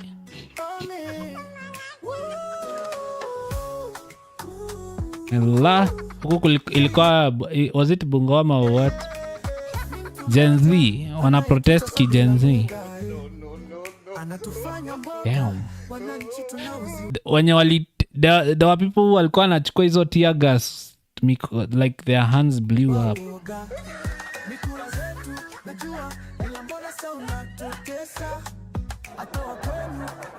Since from yesterday, karibu Kenya, the home of jobless corner. Ni mtu anaenda kukick tear gas. Oh, kulikuwa na half time show. Kuna wenye walikuwa wanacheza ball, wengine wanatumia mataya. This man was so legendary. God bless Africa. Na mapya Africa kama nini. Umzae he knew what was. Anajua kuandamana sasa huyo.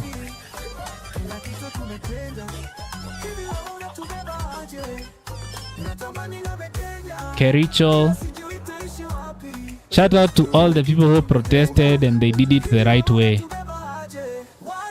Hey, Mafia. Shout out to those who protested in the right way. gave the message. Sisi sio Arsenal hati tungoje 2027. Shout out to those who protested in the right way. They protested peacefully. They put their message out there. An end to police brutality, accountability for everyone, and we remembered those who lost their lives in 2024 fighting for our country. You know, and shout out to, you know, the police that allowed people to exercise their right, and also the leaders that allowed for people to exercise their right. Because this is our country and it's for everyone. Bafu 50 bob. Maji moto alafu kajamaa anapiga simu.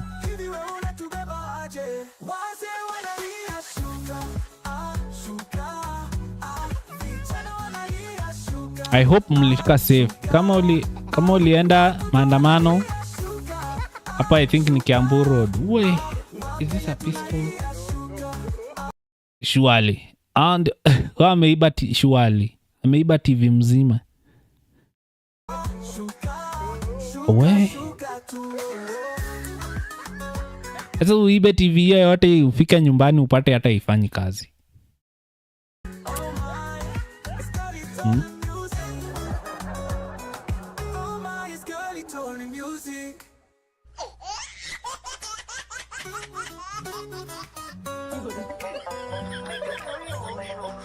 Way.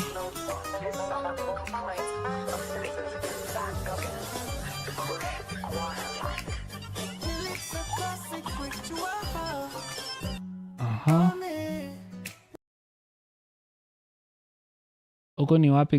Bungoma. Let's see what happened in Bungoma. Maandamano Wednesday. Bungoma kuliendelea aje? A lot of police.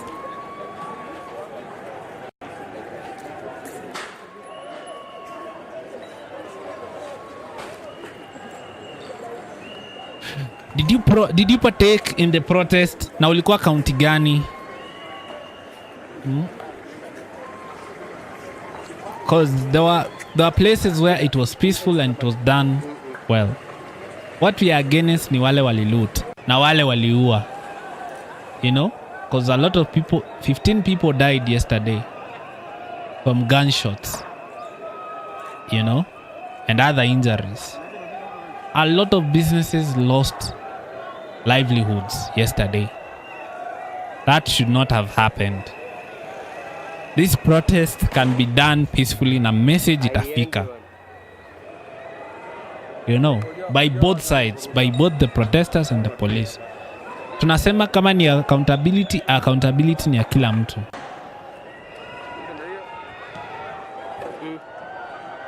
Bungoma. Hata asiende akwe. Kuambia polisi ni one term. Ni one term.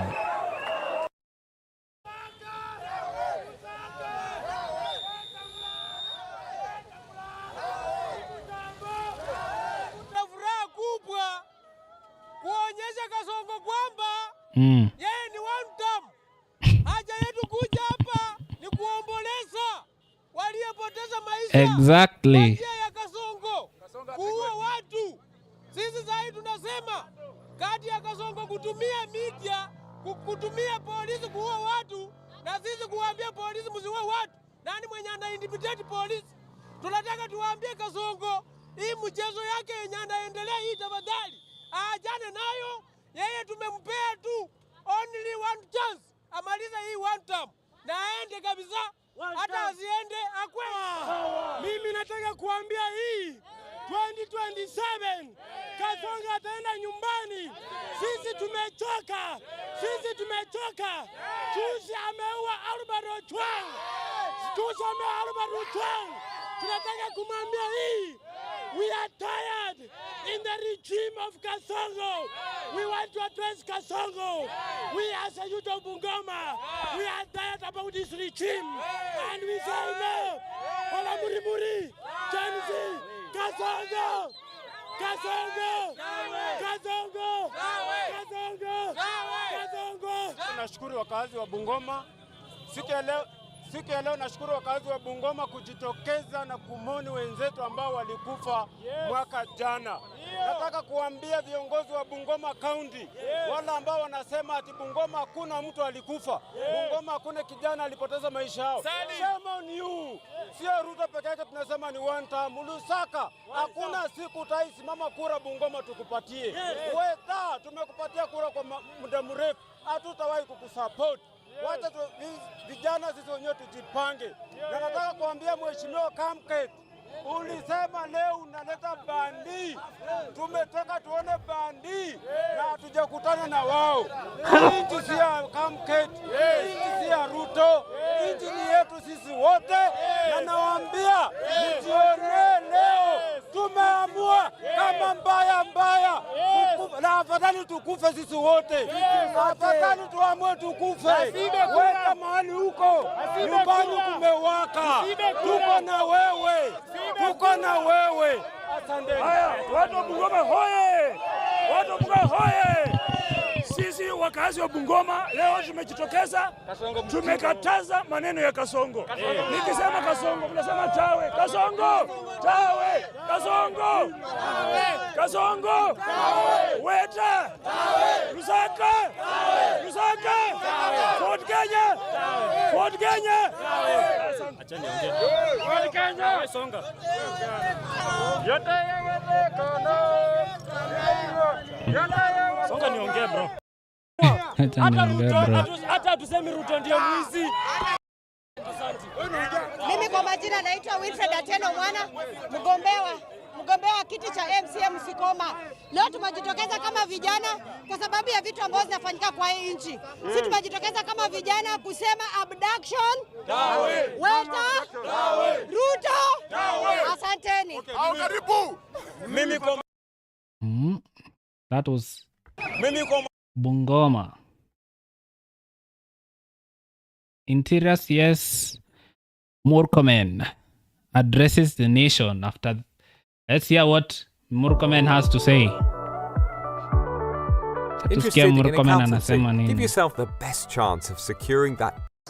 At Kashui police post by the very criminals who hid behind the pretense of a peaceful protest. Government offices, including courts, national government and county governments offices were looted and burnt. Businesses worth billions of shillings were. Let me look for a better video.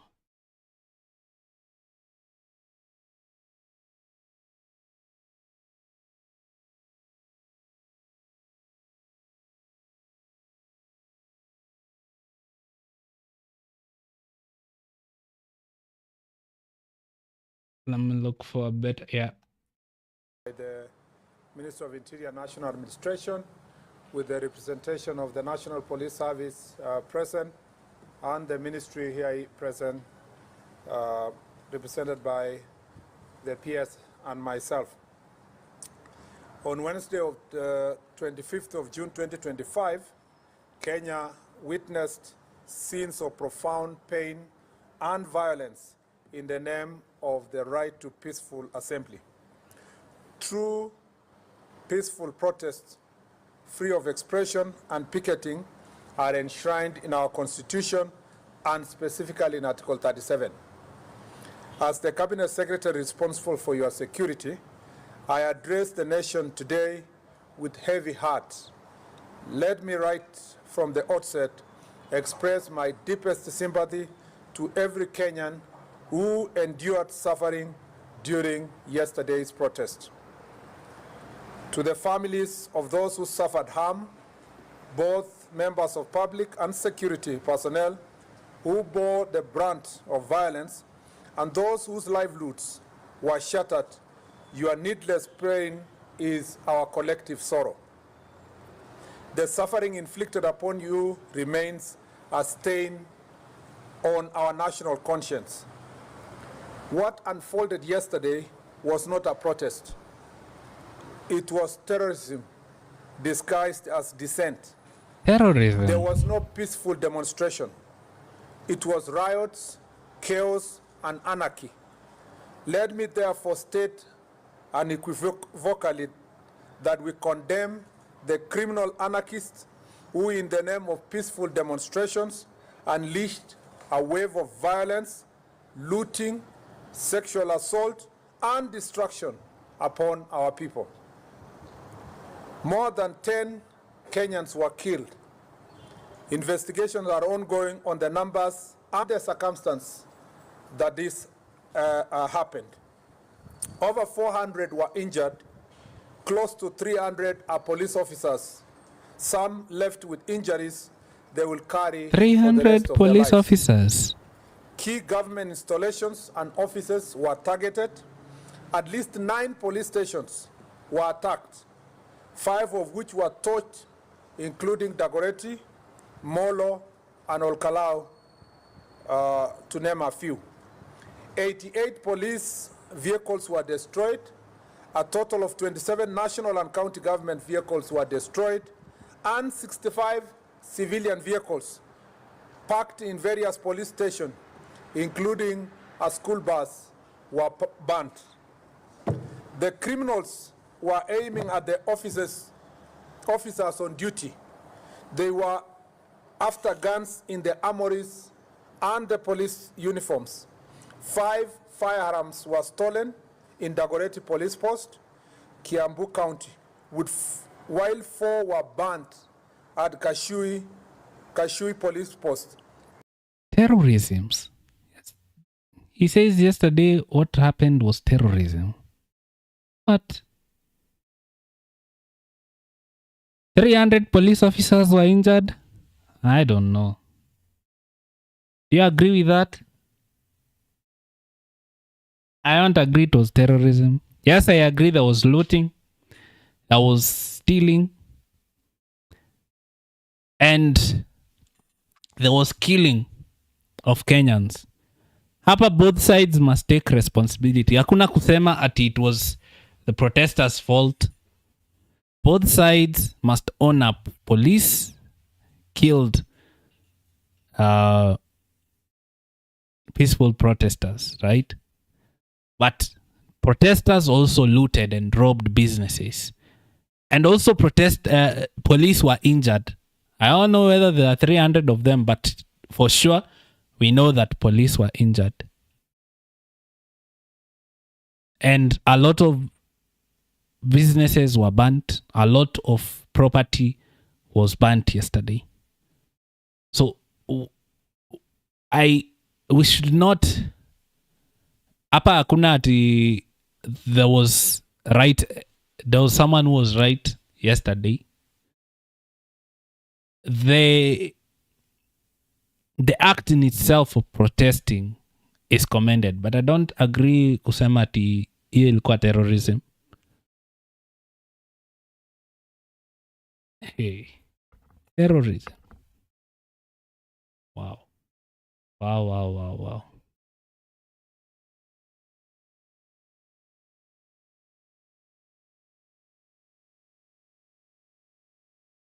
Let's see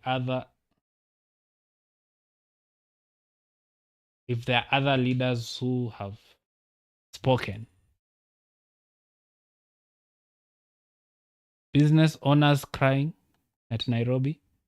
Hapana, siwezi rudi maandamano ingine kwa sababu hata nikiangalia kitu yenye nafaitia ni rights of the people. Ni mtu alikuwa injured. Damn. He looks injured. Let's hear what he has to say. Hapana, siwezi rudi maandamano ingine kwa sababu hata nikiangalia kitu yenye nafaitia ni rights of the people. Lakini hao people ndo wanakuumiza, sawa? Mtu ananiuliza jina yako yani. Adams, anaitwa Adams. Ama Grifo kwa huyu aliumizwa na protesters. TikTok na IG Grifo for pole bana. Huyo ni mmoja wa maandamaji mwenye ameumizwa pale Nairobi CBD. Tunasema ni pole sana. Gen Z hata kama ni kuandamana, Hoi Route Someone Supermarket. Yeah. Duka ya mtu umeivunjia nini na unabeba mali? Mundu athigineire indo mundu athigineire, umetolea jasho, then mtu mwingine anakuja anaanza kuiba. That's not right. We wa Kenya, hii ni Quickmart mmevunja. Ona jamaa waone na wanatupiwa nini na polisi, wanafanywa nini na polisi lakini hawasiki. Yani nothing can reform Kenya, nothing. Well, not nothing can reform. We as Kenyans can reform Kenya by condemning such acts, by demanding accountability on all sides. Yes, we should protest, but we should not steal and loot. It's like shooting yourself in the foot. If you are demanding for accountability, we must also be accountable ourselves. Na hii kuiba na kuloot is not being accountable. So, the bad actors who robbed, they should be arrested. The police if there was a policeman who killed someone yesterday, they should also be arrested. Because Kenya should be a country of laws. Our laws are what prevent us from descending into anarchy. So we must always uphold the law. The same way we are demanding that as the police uphold the law, they should not kill Kenyans. Let the law follow its due course. Pelekwa koti, jibu mashtaka. Also, we should not allow fellow Kenyans to let our country descend into anarchy. Lakini kureform Kenya hakuna. Ona. Wanafukuzwa na polisi wapi?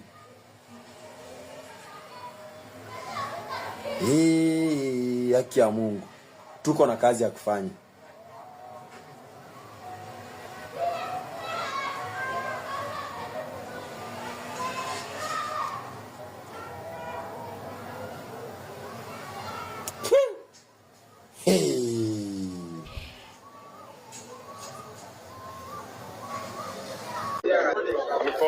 Bank mado zote zimeenda ini cop, but walisema si pesa mob ilipotea.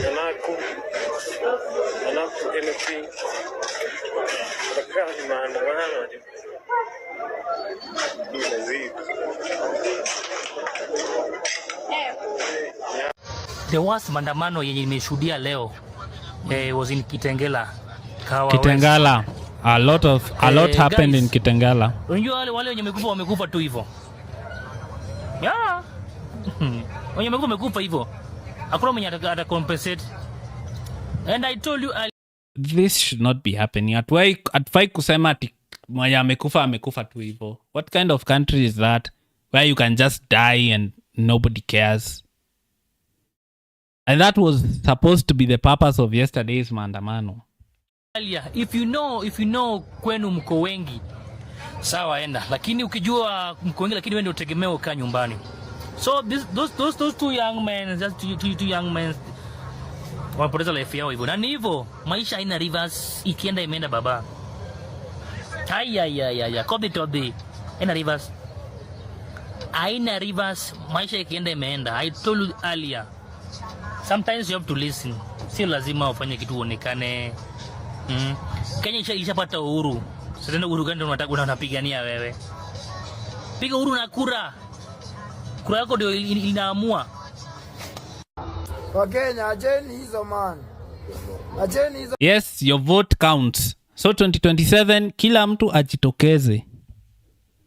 Watu wote wenye tunaandamana. Let it not be for nothing. Your 2027 wewe jitokeze and let your voice be heard. Whatever I think the message you should be pushing now is venye unatokea ukiprotest na hiyo nguvu yote 2027, that's when your voice can be heard the most. Let us tokea in droves to elect who we feel is the right person to be there. Unaelewa? Let your voice be heard then. make your vote heard then.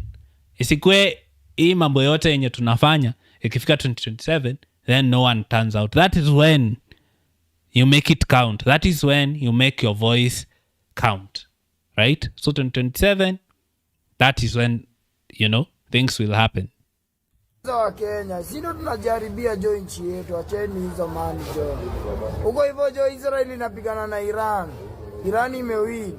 Nyinyi mko hapa mnapigana na Ruto, acheni ujinga man. Mwache ujinga. Nyinyi mnaharibu nchi yenu mkijifanya hapa hivi ati majenzi ujinga. Majenzi nyinyi mnajifanya ikerere ya kulelewa na pampas, nyinyi mko na utoto mingi sana nyinyi watu wa juzi. Ona mwenye mnaharibu TCBD, mmeenda mmeiba Quickmart, mmeiba Naivas, mmeiba Equity Bank. Furaha yenu ni kuchai ya kuibia watu hapa, mnajifanya ati maandamano. Nyinyi mwache kutupima man. Hata si ni watu tunasikia uchungu, acheni hizo. Bafaa kunyima laya nyinyi.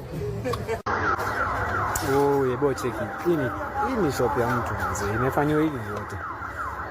Hii ni shop ya mtu amesave miaka 10 afungua hii shop. Wamevunja yote.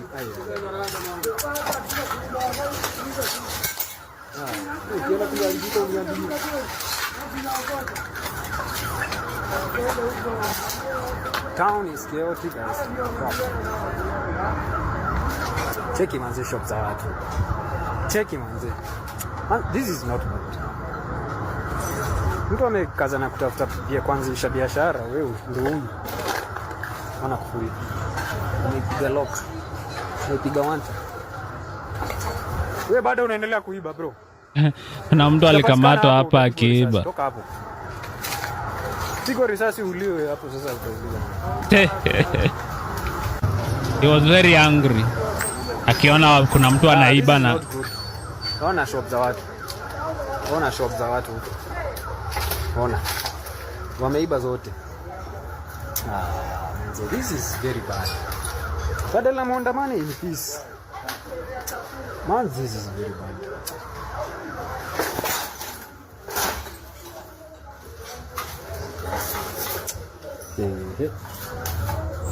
Very unfortunate.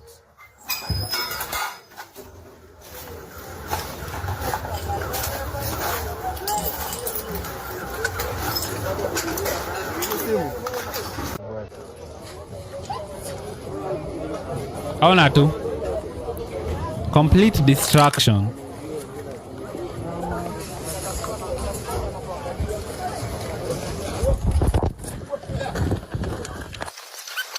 The extent of damage.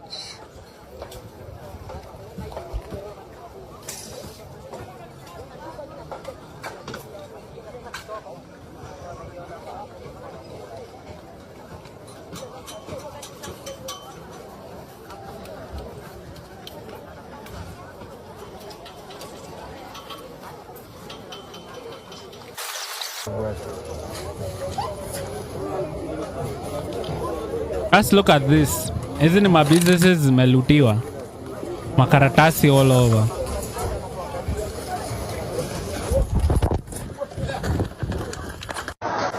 Kumekuwa usiku. Kuni Nyeri Town, Naivas. Wamechoka, wameachana na wao. They are stealing. Guys, Nyeri Town. They are stealing. Angalieni. Angalia. Huku ni Nyeri Town. Naivas. Wameingia Naivas. Wamechukua everything. Wakaenda pale, unaona pale kwa ATM wakavuja vio. Wakaenda pale, unaona pale opticians wakachukua viti, wakachukua miwani yote, everything. Then kuna another banki NCBA imejificha. I can't see it for now. Wameingia, wameharibu everything. Wow. We'll have to agree. Blame ya zile biashara zimeibiwa, zimelutiwa, hiyo itatuangukia sisi. Yep, it will. Sisi freedom fighters and the same people. The same people wenye hii blame yote itaangukia protesters. Which itahinda our own okay, whatever we are fighting for. Because watablame nani? Watablame polisi kuloot na kuiba. We'll blame goons.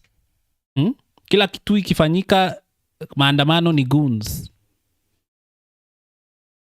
That's why I'm saying accountability. Sisi wenye tuliprotest jana, hatunge allow what the message should have been clear. No looting, no robbing. We are capable. We can say apana. Kwa sababu it falls on us. It looks, you have Kina Murkomen saying it is an act of terrorism. People who are fighting for justice. Because in most cases, tulijiangalilia hao magoons na tukakuwa part ya kitu wanadu. Yep. Kweli uongo. Watu wamenyang'anywa vitu mingi. Magari, sana. Simu. Wamepigwa na hawa goons. Na swali ni, ulikuwa in a position ya kustop goon, but you didn't. Majama, mimi nakwambia leo vipindi zimekuwa mingi. Leo na vipindi zimekuwa, so iko hivi. 1.2 million stolen from Cooperative Bank Githurai. Huko Githu, wajaste walienda wakaround Cooperative Bank ATM. Wewe wajaste wakaenda hapo wakaivandalize. Wajaste wametoka hapo na nini? Na mita 1 na so 2. Wajaste wametoka huko na nini? Na 1.2 million mimi nakwambia. Si tukilia huko 1.2 million probably hapa hata huko wana vao. Mimi nakwambia ni bulanda. Mimi nakwambia ni bulanda wajaste. Ni bulanda. Kwa nini leo rada ni gani? Yeah. Mambo ya kuiba. No. Because that's the message. Watu waliiba. Watu waliharibu. Is that what you wanted the message to be? Jana? While you're going to protest? Is that the message you wanted to pass? Ya kuiba? Absolutely devastating.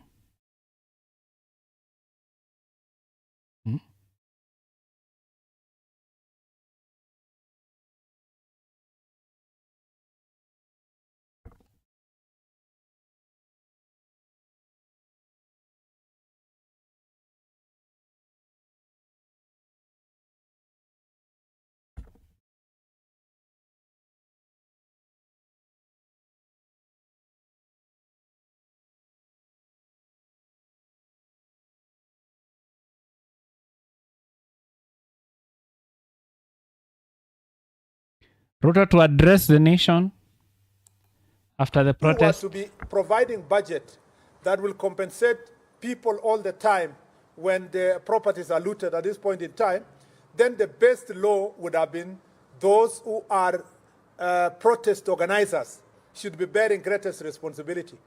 That is why you heard me say it's important to have a law that will clearly define who are the organizers of the protest, where do they want to, what is the purpose of this protest, when do they want to have the protest, where will they start the protest, which route will it follow, and where will it end?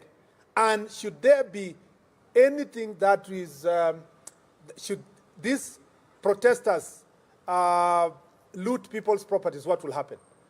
It is protests in such a way that the police can then provide necessary escort. The reason why I cited Mombasa is because Mr. Ali Nuno, who is the regional police commander, was properly briefed. The protesters followed defined route in Mombasa. They started at 10, they finished at 12. There was a small group that wanted to cause chaos at some point, but it wasn't a serious one, and the protest was closed. That is an example of how public protest should be done, not the kind of mayhem and chaos that we witnessed in the city. And therefore, unfortunately, the government of Kenya does not have a budgetary allocation from Parliament that takes care of any form of compensation. That does not mean that the government of Kenya is not feeling the pain of the businesses. When I went to OTC today at the bus station, and all of us as a team when we went there, you saw, I met a lady who lost her husband 7 months ago, and she has loans. And she has, this business she's running was worth about, the capital required is about 200,000. Now, as a government, you would say, yes, we have no budget to do so. But all of us as well-wishers other business people, even from government, even as leaders.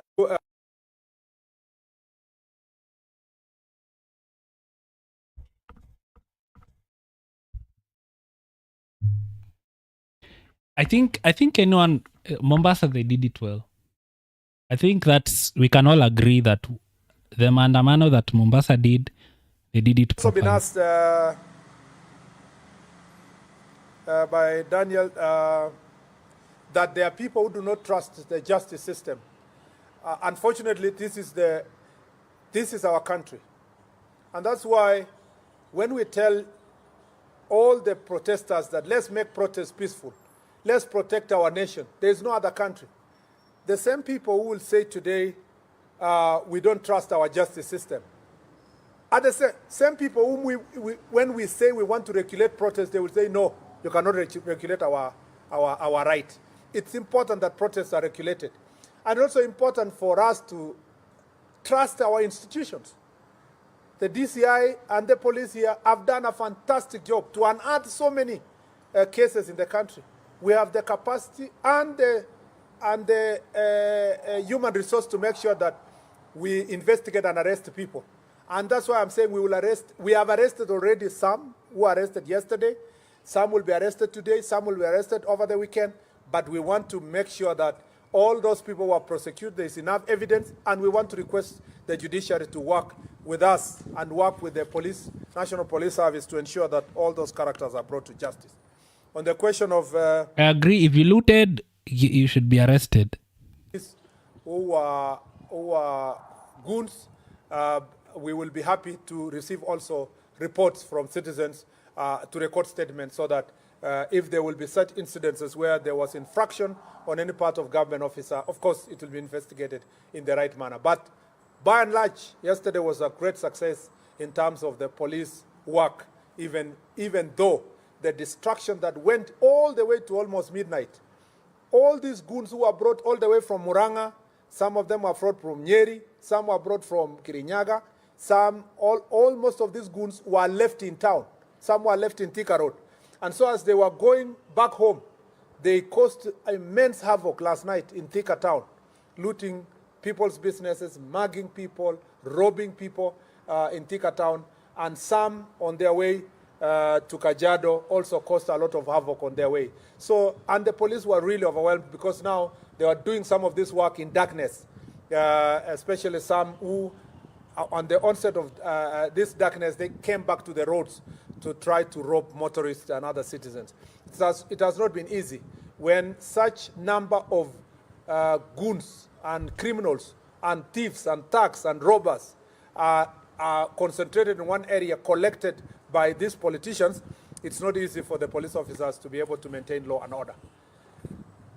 I think that we have given you sufficient, unless any last question, preferably from a lady.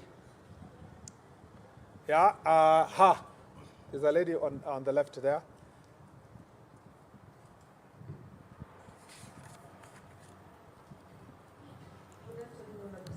Good afternoon. My question would be from the Communications Authority about media, how it is broadcasting live protests.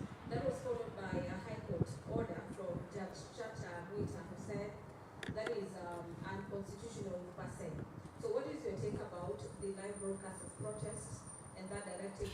She's asking about the broadcast. Last one. Let me give the gentleman. He was really struggling to catch my eye.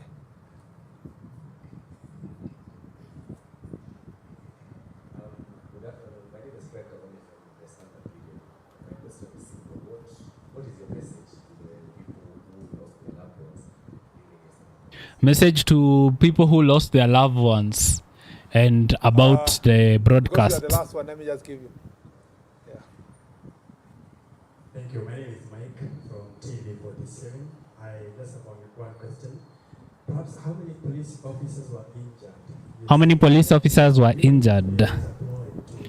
So he's being asked about how many police officers were injured, his message to those who lost their loved ones, and what is his opinion on the Thank you very much. broadcast First, let me- being On cancelled. the communication, on the live broadcast. Live broadcast. There is nothing wrong with live broadcast per se, because we also, our media enjoys freedom. We have the freedom of media in this country. The biggest problem with live broadcasting, having watched a number of them, media stations yesterday, is the idea that media becomes the center of mobilization for some of these protesters. In fact, most of the media houses are working very hard during the onset of protest, telling people, oh yeah, wengine wamekuja, sasa tayari ndio hawa. They interviewing people in the street and tell them, what do you tell those who are still at home? You see, they are participating, directly in mobilizing people to come. But what was even of greater concern to me is some of the media stations whose their job was directing the protesters. And they are saying, oh, now they are in Thika Road. As soon as they converge with the ones in Kiambu Road, the possibility is that they will pass through Museum and State House will be very near. You see, that is really very irresponsible journalism. Of course, the gentleman from Standard knows that Standard now has stopped being a newspaper. The headlines for the last 2 months or 3 months have always been about security and insulting people without resorting at one instance to ask for feedback from anybody, not even any person. Now they have these interesting headlines that pass judgment on the Inspector General of Police, the Minister, the President. Of course, the President lives on their headline. I understand the desire and the tough economic times for newspapers to sell. But that cannot happen at the expense of our country. And this is really of great concern to me, that the media houses were expected to have self-regulation. Apart from, at the end of the day, even the media houses are doing business in Kenya. If this country bans, just because you wanted to sell newspapers, you wanted to do media engagement, it's a loss to everybody. And more importantly, let me say this, that it is unfortunate that political actors are relying on media. It's not becoming independent enough to give both sides of the story. For example, you will hear that yesterday's report is reported as the protesters have arrived somewhere and they are looting. And you are still saying the protesters have looted shops. The protesters have done this, and you can see they are criminals. Meaning that the characterization of also the criminals... Isn't that their mandate to say what's happening? You've watched international media, except of course when they are reporting from Africa, and Nairobi especially, that they are very careful. When they are reporting about Israel, about America, about UK, they are very careful about their own countries. But when they come to our country, report it as it is. And some of the reporters are so happy, they think they have achieved because they are being, cheered in Western countries. They think it's very nice to come and report about your country negatively. This is the issue. That is the question. Is he talking about Larry, or is he talking about... The question of closing or not closing depends on the circumstance. You have to weigh between national interest and also the individual interests of media houses. The national interest at any given time will be weighed. And if it's necessary to close a media house so that you can serve the nation, of course you do it. You know that media played a critical role in 2007, 2008 post-election violence, and that some media houses were indicted for the role they played. We are not going to wait until they are indicted. We have to take precautionary measures to ensure that we protect the country. And that is important, that we do so. Unfortunately, I don't want to discuss about Justice Mwita, because when the chips are down, when the courts in Kikuyu were banned, a court order is not there to save the courts. When 2007 and 2008 violence happened, nobody looked for the Chief Justice that you swore in the president. It is the people who held offices like mine who are held responsible. So it's my duty first to take care of my country. It is easy. I can suffer a court order. I can pay for a court order or so forth, but I cannot pay for people's lives when they die.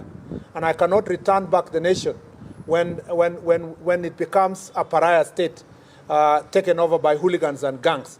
So I would rather appear before a judge in a still working country and explain why I made a particular decision than to doubt myself and say, I cannot make this decision, and then tomorrow there is no country. There is even no judge to explain to. Because when this country burns... So that was Murkomen there, addressing the nation. Maybe we'll have the president later. I don't know whether I'll be live then, but if I will be, we'll also hear what the president has to say. They wanted to kill my father and mother yesterday. MP Ichung'wah Parliament. Let's hear this. Kimani Ichung'wah to second Majority Leader. Thank you, Honorable Speaker. Honorable Speaker, I beg to second this motion. Honorable Speaker, as I second this motion, it's important. Order. It's important, Honorable Speaker, as I second this motion, for us to be clear on what the motion is asking us to do. One, Honorable Speaker, is to affirm and acknowledge that the people of Kenya and every citizen in the Republic of Kenya has the right to demonstrate, protest, and express dissent in accordance with our Constitution, but do so peaceably and unarmed, Honorable Speaker. The other thing we're asking to be done by this motion is to condemn in the strongest terms possible the wanton destruction of property that we witnessed yesterday. And I dare say, Honorable Speaker, that wanton destruction, as the mover of this motion has said, was visited largely on the people of the Mount Kenya region, where I come from, on businesses owned by the people of Mount Kenya. If you look at Nairobi County, Honorable Speaker, the businesses that were looted were largely businesses owned and being run by people from Mount Kenya. Whether it is OTC, whether it is Nyamakema, Honorable Speaker, I was under attack myself.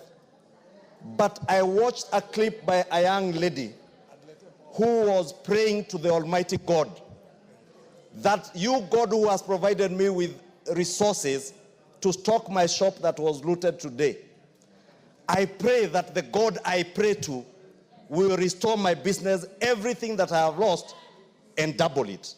And I want to assure that lady, we will support you even as we seek to support other people who lost lives and livelihoods, Honorable Speaker. And let me express my regret, Honorable Speaker, and my condolences to those who lost their lives, not just yesterday, but even last year, Honorable Speaker. But we must have a way to mourn and memorize those that we have lost. We do not need to lose more lives to memorize those that we lost last year. Yes. We do not need to.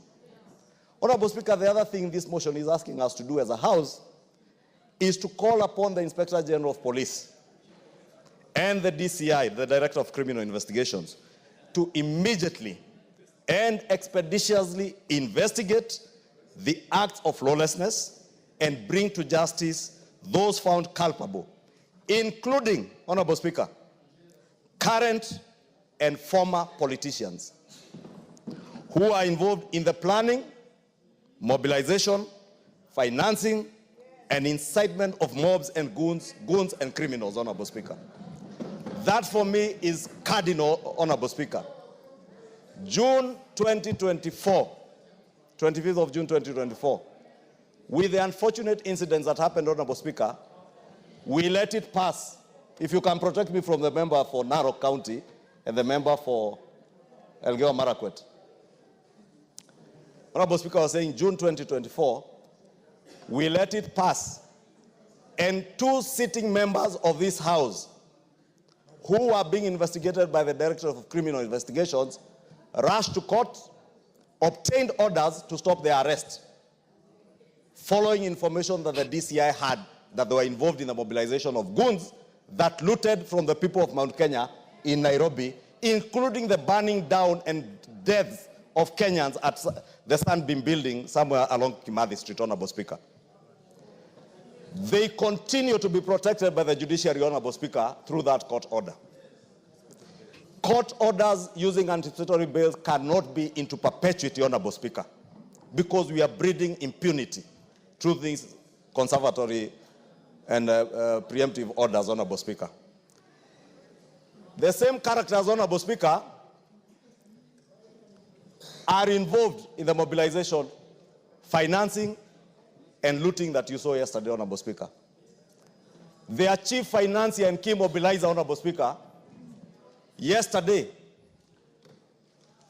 we lost a court in Kikuyu.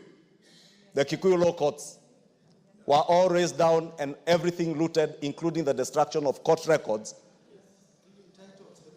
including titles deposited in those courts, securities of people deposited in those courts, and criminal records, Honorable Speaker. This acts as the first part of this motion says, these are not just acts that happen. They are deliberate. They are mobilized. They are being financed by somebody or a group of people who, Honorable Speaker, then rush to court to get protection. Allow me, Honorable Speaker, to speak to the judiciary today. And you know, there's that saying that say when they went for the Gentiles, I kept quiet because I was not a Gentile. When they went for who, I kept quiet because I was not who. When they came for me, there was nobody left to speak for me. The impunity we started breeding last year, Honorable Speaker, is what is destroying this country today and destroying the fabric of the country that we call Kenya. Honorable Speaker, it's not just the law courts that were destroyed in Kikuyu. The DCC's office was also raised down. I have said the law courts, the sub-county, the county offices, including graders and machinery of the county government of Kiambu that help our people to do their roads, and county records, including our own property records in those offices, Honorable Speaker. The people doing this, Honorable Speaker, and that is my greatest concern, and that's why I alluded to what we are calling upon the DCI and IG to do, is that people are being ferried from Limuru and Dagoretti into Kikuyu, and some as far as Kiambaa and Juja. Were people being ferried? Visit the wanton destruction that you saw yesterday. Honorable Speaker, I am growing old, but I am not older than my father. My father is 105 years old, with a wife who is 85 years old, my mother, Mary Mombi. And they have worked hard to bring us up and to raise businesses that have supported our family. Yesterday, Honorable Speaker, there was an attempt to kill my 105-year-old father and 85-year-old mother.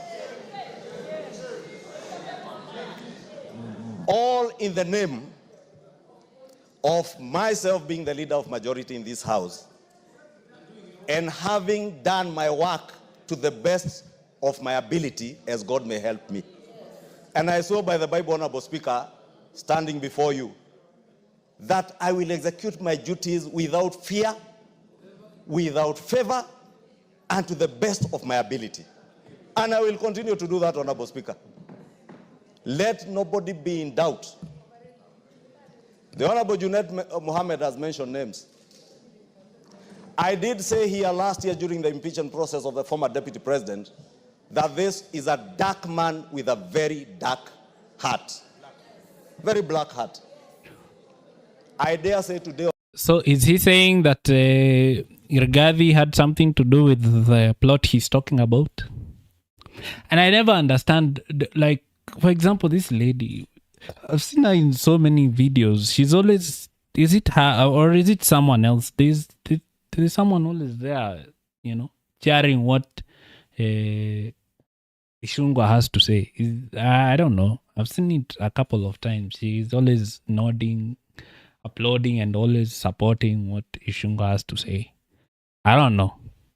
But Kimani Ichung'wah is saying there was an attempt, allegedly, to to do away with his parents, which is unfortunate. And now he's talking about Rigathi being a dark man, so I don't know. Honorable Speaker, in this house, Honorable Rigathi Gachagua is the one who directed goons he mobilized to go and murder my parents, destroy my property in Kikuyu. So Kimani Ichung'wah is saying Rigathi Gachagua mobilized goons to go and kill his parents, allegedly. Wow. Destroy the property of the people of Kikuyu in the name of revenge. Honorable Speaker, we cannot build a country that way. That is why, Honorable Speaker, we are asking the Inspector General of Police. It cannot rest at this. Nobody, not Kimani Ichung'wah, not Rigathi Gachagua, not the sitting members of parliament in this house, Honorable Speaker, who are doing this work, and some 2 senators, Honorable Speaker.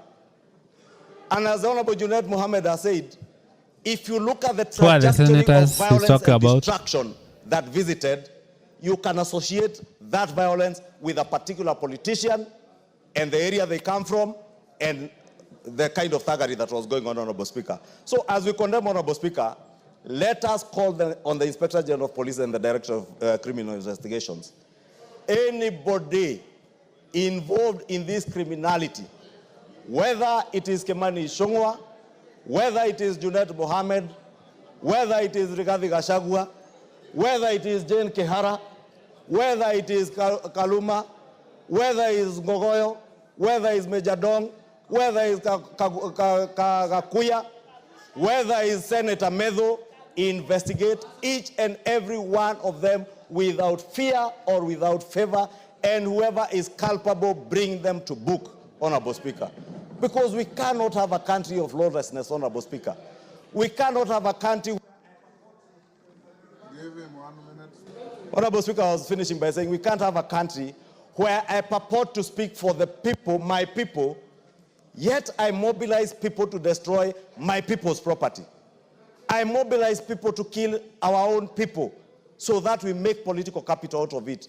We must desist as political leaders in this country from using our people as political pawns to make political capital out of, Honorable Speaker. And I condemn the lawlessness, the violence, and congratulate the people of Mombasa, Honorable Speaker. The people of Mombasa yesterday demonstrated what peaceably demonstrating is. What happened in Nairobi and in other areas in central Kenya were riots, disorder, and anarchy, Honorable Speaker. And the owner of that anarchy is known, must be apprehended. Honorable Speaker, allow me to commend the police also for the restraint that they exercised yesterday and for the hard work they put yesterday when a police lady was being brutalized by men, grown men, beating up a woman, Honorable Speaker.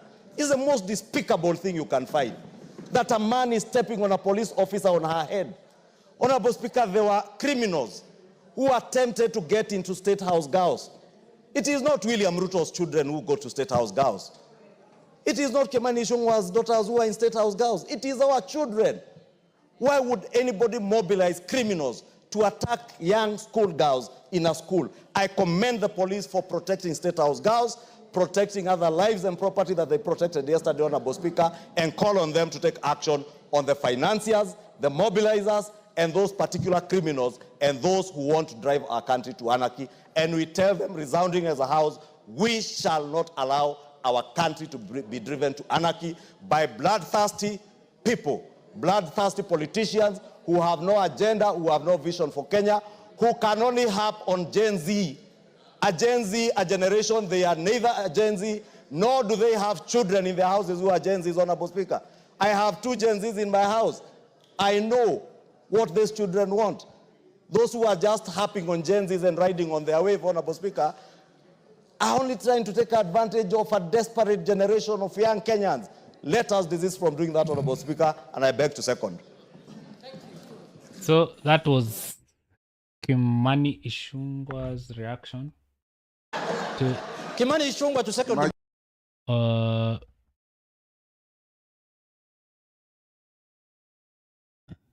Let's listen to Millie Odhiambo and what she has to say. Thank you, Mr. Speaker, for giving me this opportunity. Everybody has 3 minutes. Thank you, Mr. Speaker. Mr. Speaker, let me first... So there was a motion in Parliament today, yeah, to condemnation of acts of lawlessness after the aftermath of yesterday's protests. Destruction and vandalism of property during June 25th demonstration. First of all, offer my condolences to the family who lost their loved ones yesterday, the ones who lost their loved ones 2024, the ones who lost their loved ones 2023, the ones who lost their last one in 2022. Mr. Speaker, I have noticed that the media has forgotten that we also lost loved people in Kisumu. Maybe because they come from Kisumu, they do not matter. But I want to offer condolences to every family who has lost a loved one. Mr. Speaker, Article 37 guarantees a right to demonstrate peaceably and unharmed. And Mr. Speaker, I'm one of the people who pushed for that article in the Constitution, and I will defend it with my life. And that is why, Mr. Speaker, it was very sad to see what happened yesterday. Mr. Speaker, ODM and Azimio have become the experts in demonstration, Mr. Speaker. And Mr. Speaker, when we were doing that, we were called anarchists. Bare fidelity to history. Exactly. You as truly here was with you in CORD and NASA. Yes, Mr. Speaker. So it's not just ODM. No, I've said ODM and Azimio and NASA. Yes. And CORD and all those. But the constant one is ODM. Mr. Speaker, for me as Millie Odhiambo, I can't cheat you. I thank God that I'm resting, Mr. Speaker. I don't think people understand what it means to go to the streets. I understand when the Gen Zs are writing letters to their parents saying may not come back. I would tell my husband that because they didn't know I'd come back. So let us be. You called us names, Mr. Speaker. You called us names. You said we are anarchists and all that, Mr. Speaker. Mr. Speaker, but who is God? God creates balance. Mr. Speaker, you called us names when we were fighting for the same rights you are fighting for. Mr. Speaker, now, all that you said to be fighting for. Mr. Speaker, now instead what you are telling us is that Baba is eating and observing table manners. Mr. Speaker, if you can give me 1 minute, Mr. Speaker, because I was interrupted, or 2 minutes. Mr. Speaker, it's difficult to be Baba. You are damned if you do, damned if you don't. So, Mr. Speaker, we are only learning from the best. You have observed table manners since independence. Let people from the lake also observe table manners. For once, let us also observe table manners. And take over, and I've heard people saying that that in terms of demonstration, you've overtaken Baba, that we've been lying, that we want to, that no. I am glad to note that you have overtaken us. Please do it excellently. But Mr. Speaker, I want to say one thing, if you would allow me. Mr. Speaker, as a women's rights activist, Mr. Speaker, yesterday I left my house, not caring for my life. I went to State House when I saw on social media that State House was under attack. State House girls. Give her 1 minute. Thank you, Mr. Speaker. When I saw State House girls was under attack, Mr. Speaker, I didn't care for likes. I condemned when the policewoman was under attack. Yeah. Mr. Speaker, we cannot allow such things. We cannot allow Speaker, such things. That's true. We are attacking women, and then, Mr. Speaker, today in the morning in the WhatsApp group of FIDA, I saw something very disturbing, that women were being removed from motorcycles. Okay. Who's this? Why do farmers go for expensive credit? It's because they have to wait longer to get paid. So first of all, how do you solve money getting? Thank you, Honorable Speaker.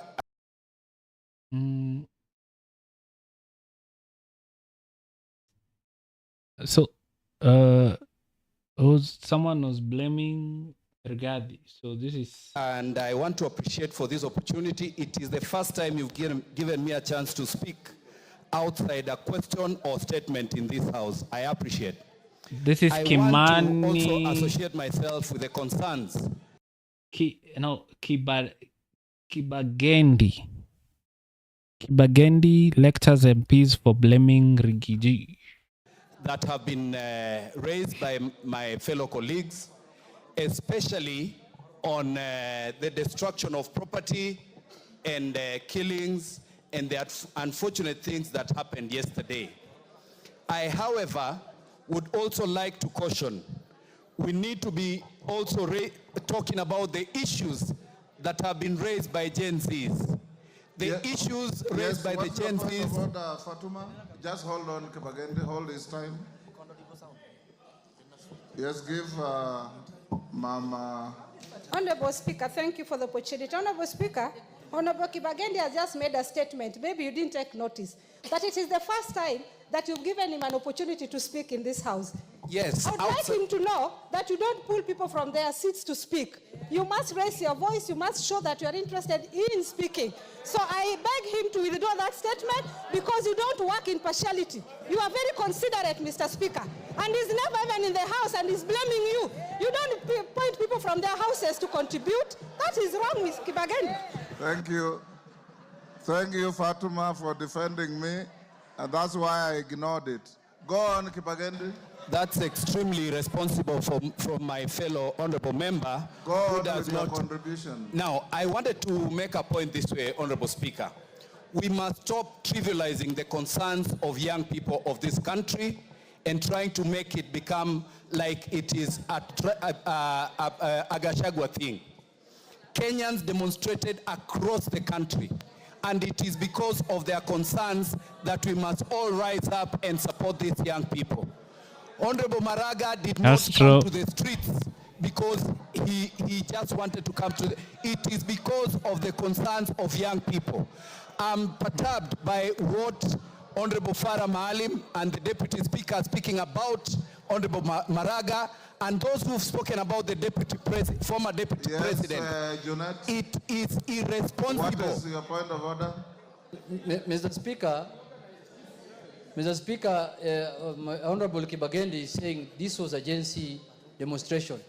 Could he share the House with his experience in organizing the one in Kisii County, Mr. Speaker? Because he was the supervisor and organizer of that one, Mr. Speaker. Mr. Speaker, I hope you'll add me the time because you realize all this time members have been... Go ahead with you. What I'm saying is this.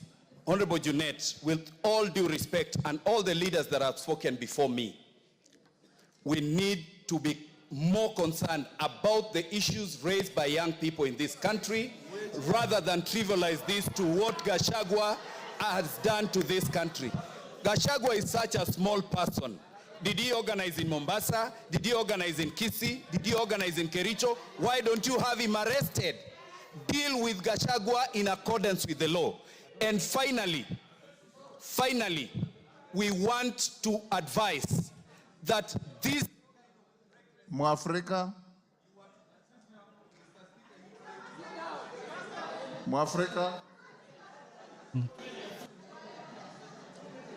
Why don't they want him to speak? He's saying, let's not make it a Gachagua issue because he did not organize the protest all over the country. Or did he? If he did, and if he made a mistake, if he broke the law, let him be arrested, right? But also, let's recognize that there were issues that were being talked about yesterday. The intention of yesterday was there was a message that was being passed yesterday by those Gen Zs. Let's not just say that Gachagua brought vandals into created vandalism. Let there be a recognition of what people were trying to do yesterday. Okay, let's listen to this one. Taweza kurejea na hiyo hoja. Kwa hivi sasa baadhi ya wabunge wanaounga serikali mkono wataka Gachagua atiwe mbaroni. Wanaoegemea upande wa serikali ya mseto maarufu broad-based government wamefanya kikao na wanahabari katika makao ya bunge hapa jijini Nairobi wakikashifu matumizi ya nguvu kupita kiasi na maafisa wa polisi pamoja na uharibifu mkubwa wa mali kwenye maandamano ya hapo jana yaliyoongozwa na vijana. Kwa hivi sasa tuvuke mbashara tuwasikilize. Na leo tu nataka niwaulize swali, haki ya wanabiashara ipo wapi?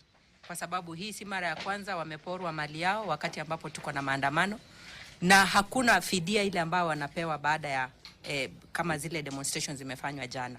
Haki yao ipo wapi? Nimesikia pia makanisa yakitetea hii mambo ya demonstration wakisema iwe peaceful, lakini tangu tuwe na demonstration kwa historia ya Kenya sijawahi ona demonstration ambayo imekuwa peaceful hata moja.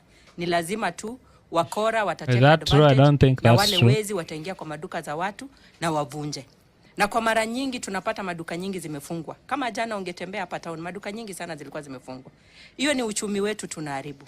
Hiyo ni biashara za watu tumelalisha. Hawa ni wazazi ambao wanategemea hizo biashara, jana wamefunga. Haki yao iko wapi katika hii nchi yetu? Haki ya polisi iko wapi? Polisi wameumia, hakuna mtu yote wa kuwatetea. Hawana any union ambayo inatetea polisi. Hii nchi tunaelekea wapi ikiwa kila mtu atakuwa mtetezi ya wahalifu? Sasa hivi arrest zote kwa hii nchi yetu ya Kenya inaitwa abduction. Mtu anafanya makosa, akishikwa na polisi inawekwa kila mahali ya kuwa mtu amekuwa abducted. Ili hali kuna makosa ile ambayo amefanya na ameshikwa kihalali. Polisi sometimes wakati wameenda ku arrest wanapata danger. Their lives is put in danger. Who is taking care of these police officers?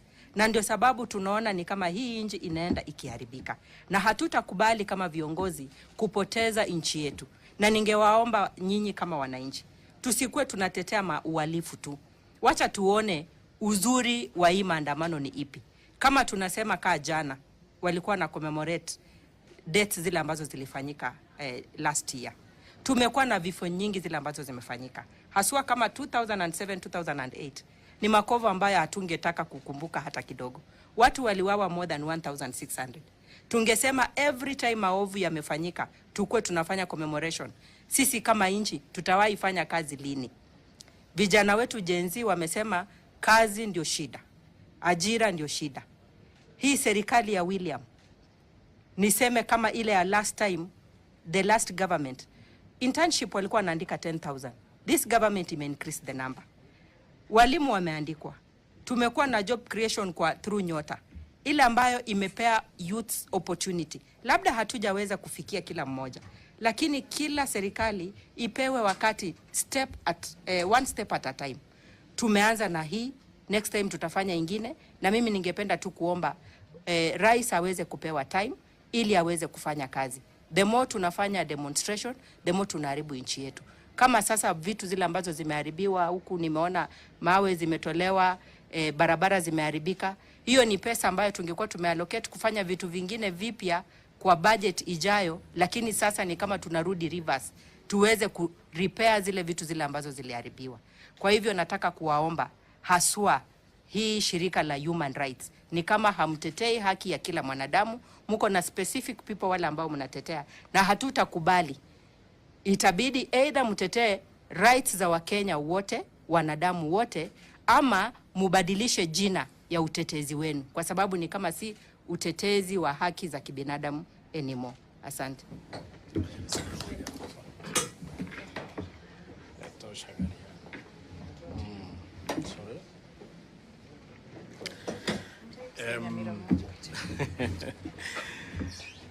Nataka niseme kama kiongozi na pia kama mjumbe kwamba ile kitu tunaomba Kenya hii ni amani.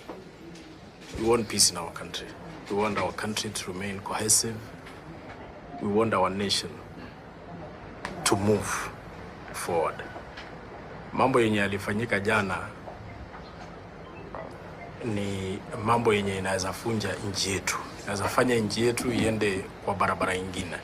Kwa hivyo kama viongozi tungependa kusema ya kwamba we understand the challenges that we have as a country. And it is in every country, not even Kenya alone. And it is everywhere.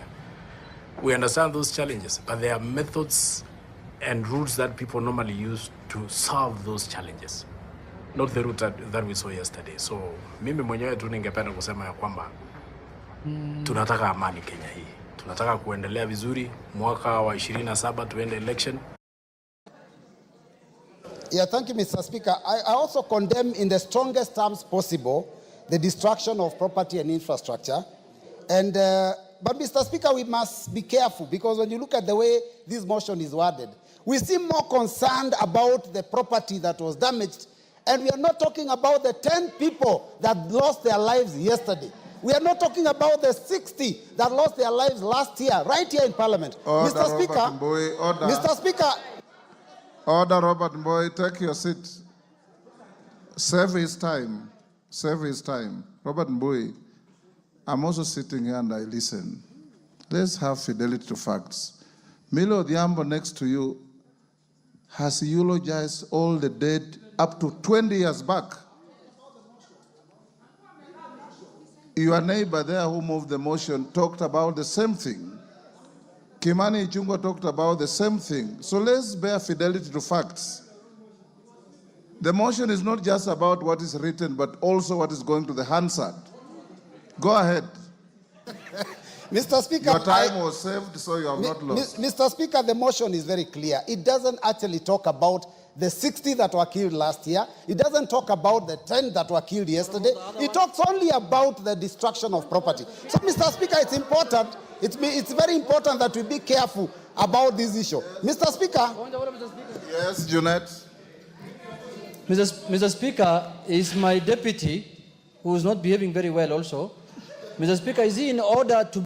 Anyway, I think I'm going to end it there. We have talked a lot about what has happened. And now I pose the question to you. Are you happy with yesterday's protest? Do you think we could have done better? From the looting that went on, from the stealing that went on, from the robbery that went on, from the deaths that took place, right? Because people died.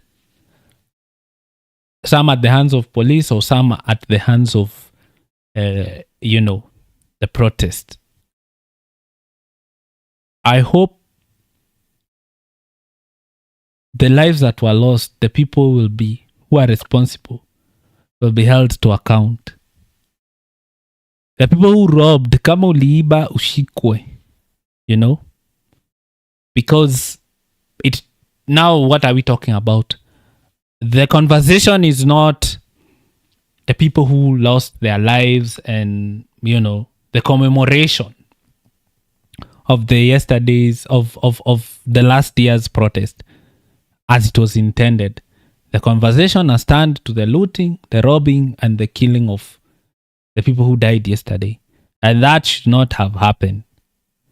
So if you are Gen Z, if you participated in this protest, and every Kenyan, let's reflect. We are all Kenyans, like Eric Omondi said. Sisi sote ni wa Kenya. And we should all be accountable. Let's ask for accountability from our leaders, from the police, and also from us wenye tulienda kuandamana. Let us be accountable. Because when we have a message, let our message not be muddled, isikwe overshadowed by other things. If you notice these actors, let's uproot them, for the future. Because we do have a message. Even though the leaders might say we don't have a message, but we know we have a message and we believe in our message. A message for accountability and a better future for Kenyans. But, like I said, whatever we have now, sisi kama Gen Z, haikujengwa na sisi. Ilijengwa na wazazi wetu na our grandparents. So as we look to the future to get more, let's not destroy the march that we have been left for the more that we are not sure whether we'll get it or not. Let's protect the march that we have as we demand for the more that we want, so that the next generation can also demand for more, but protecting the march that we have given to them. My name is Legend, and see you in the next one.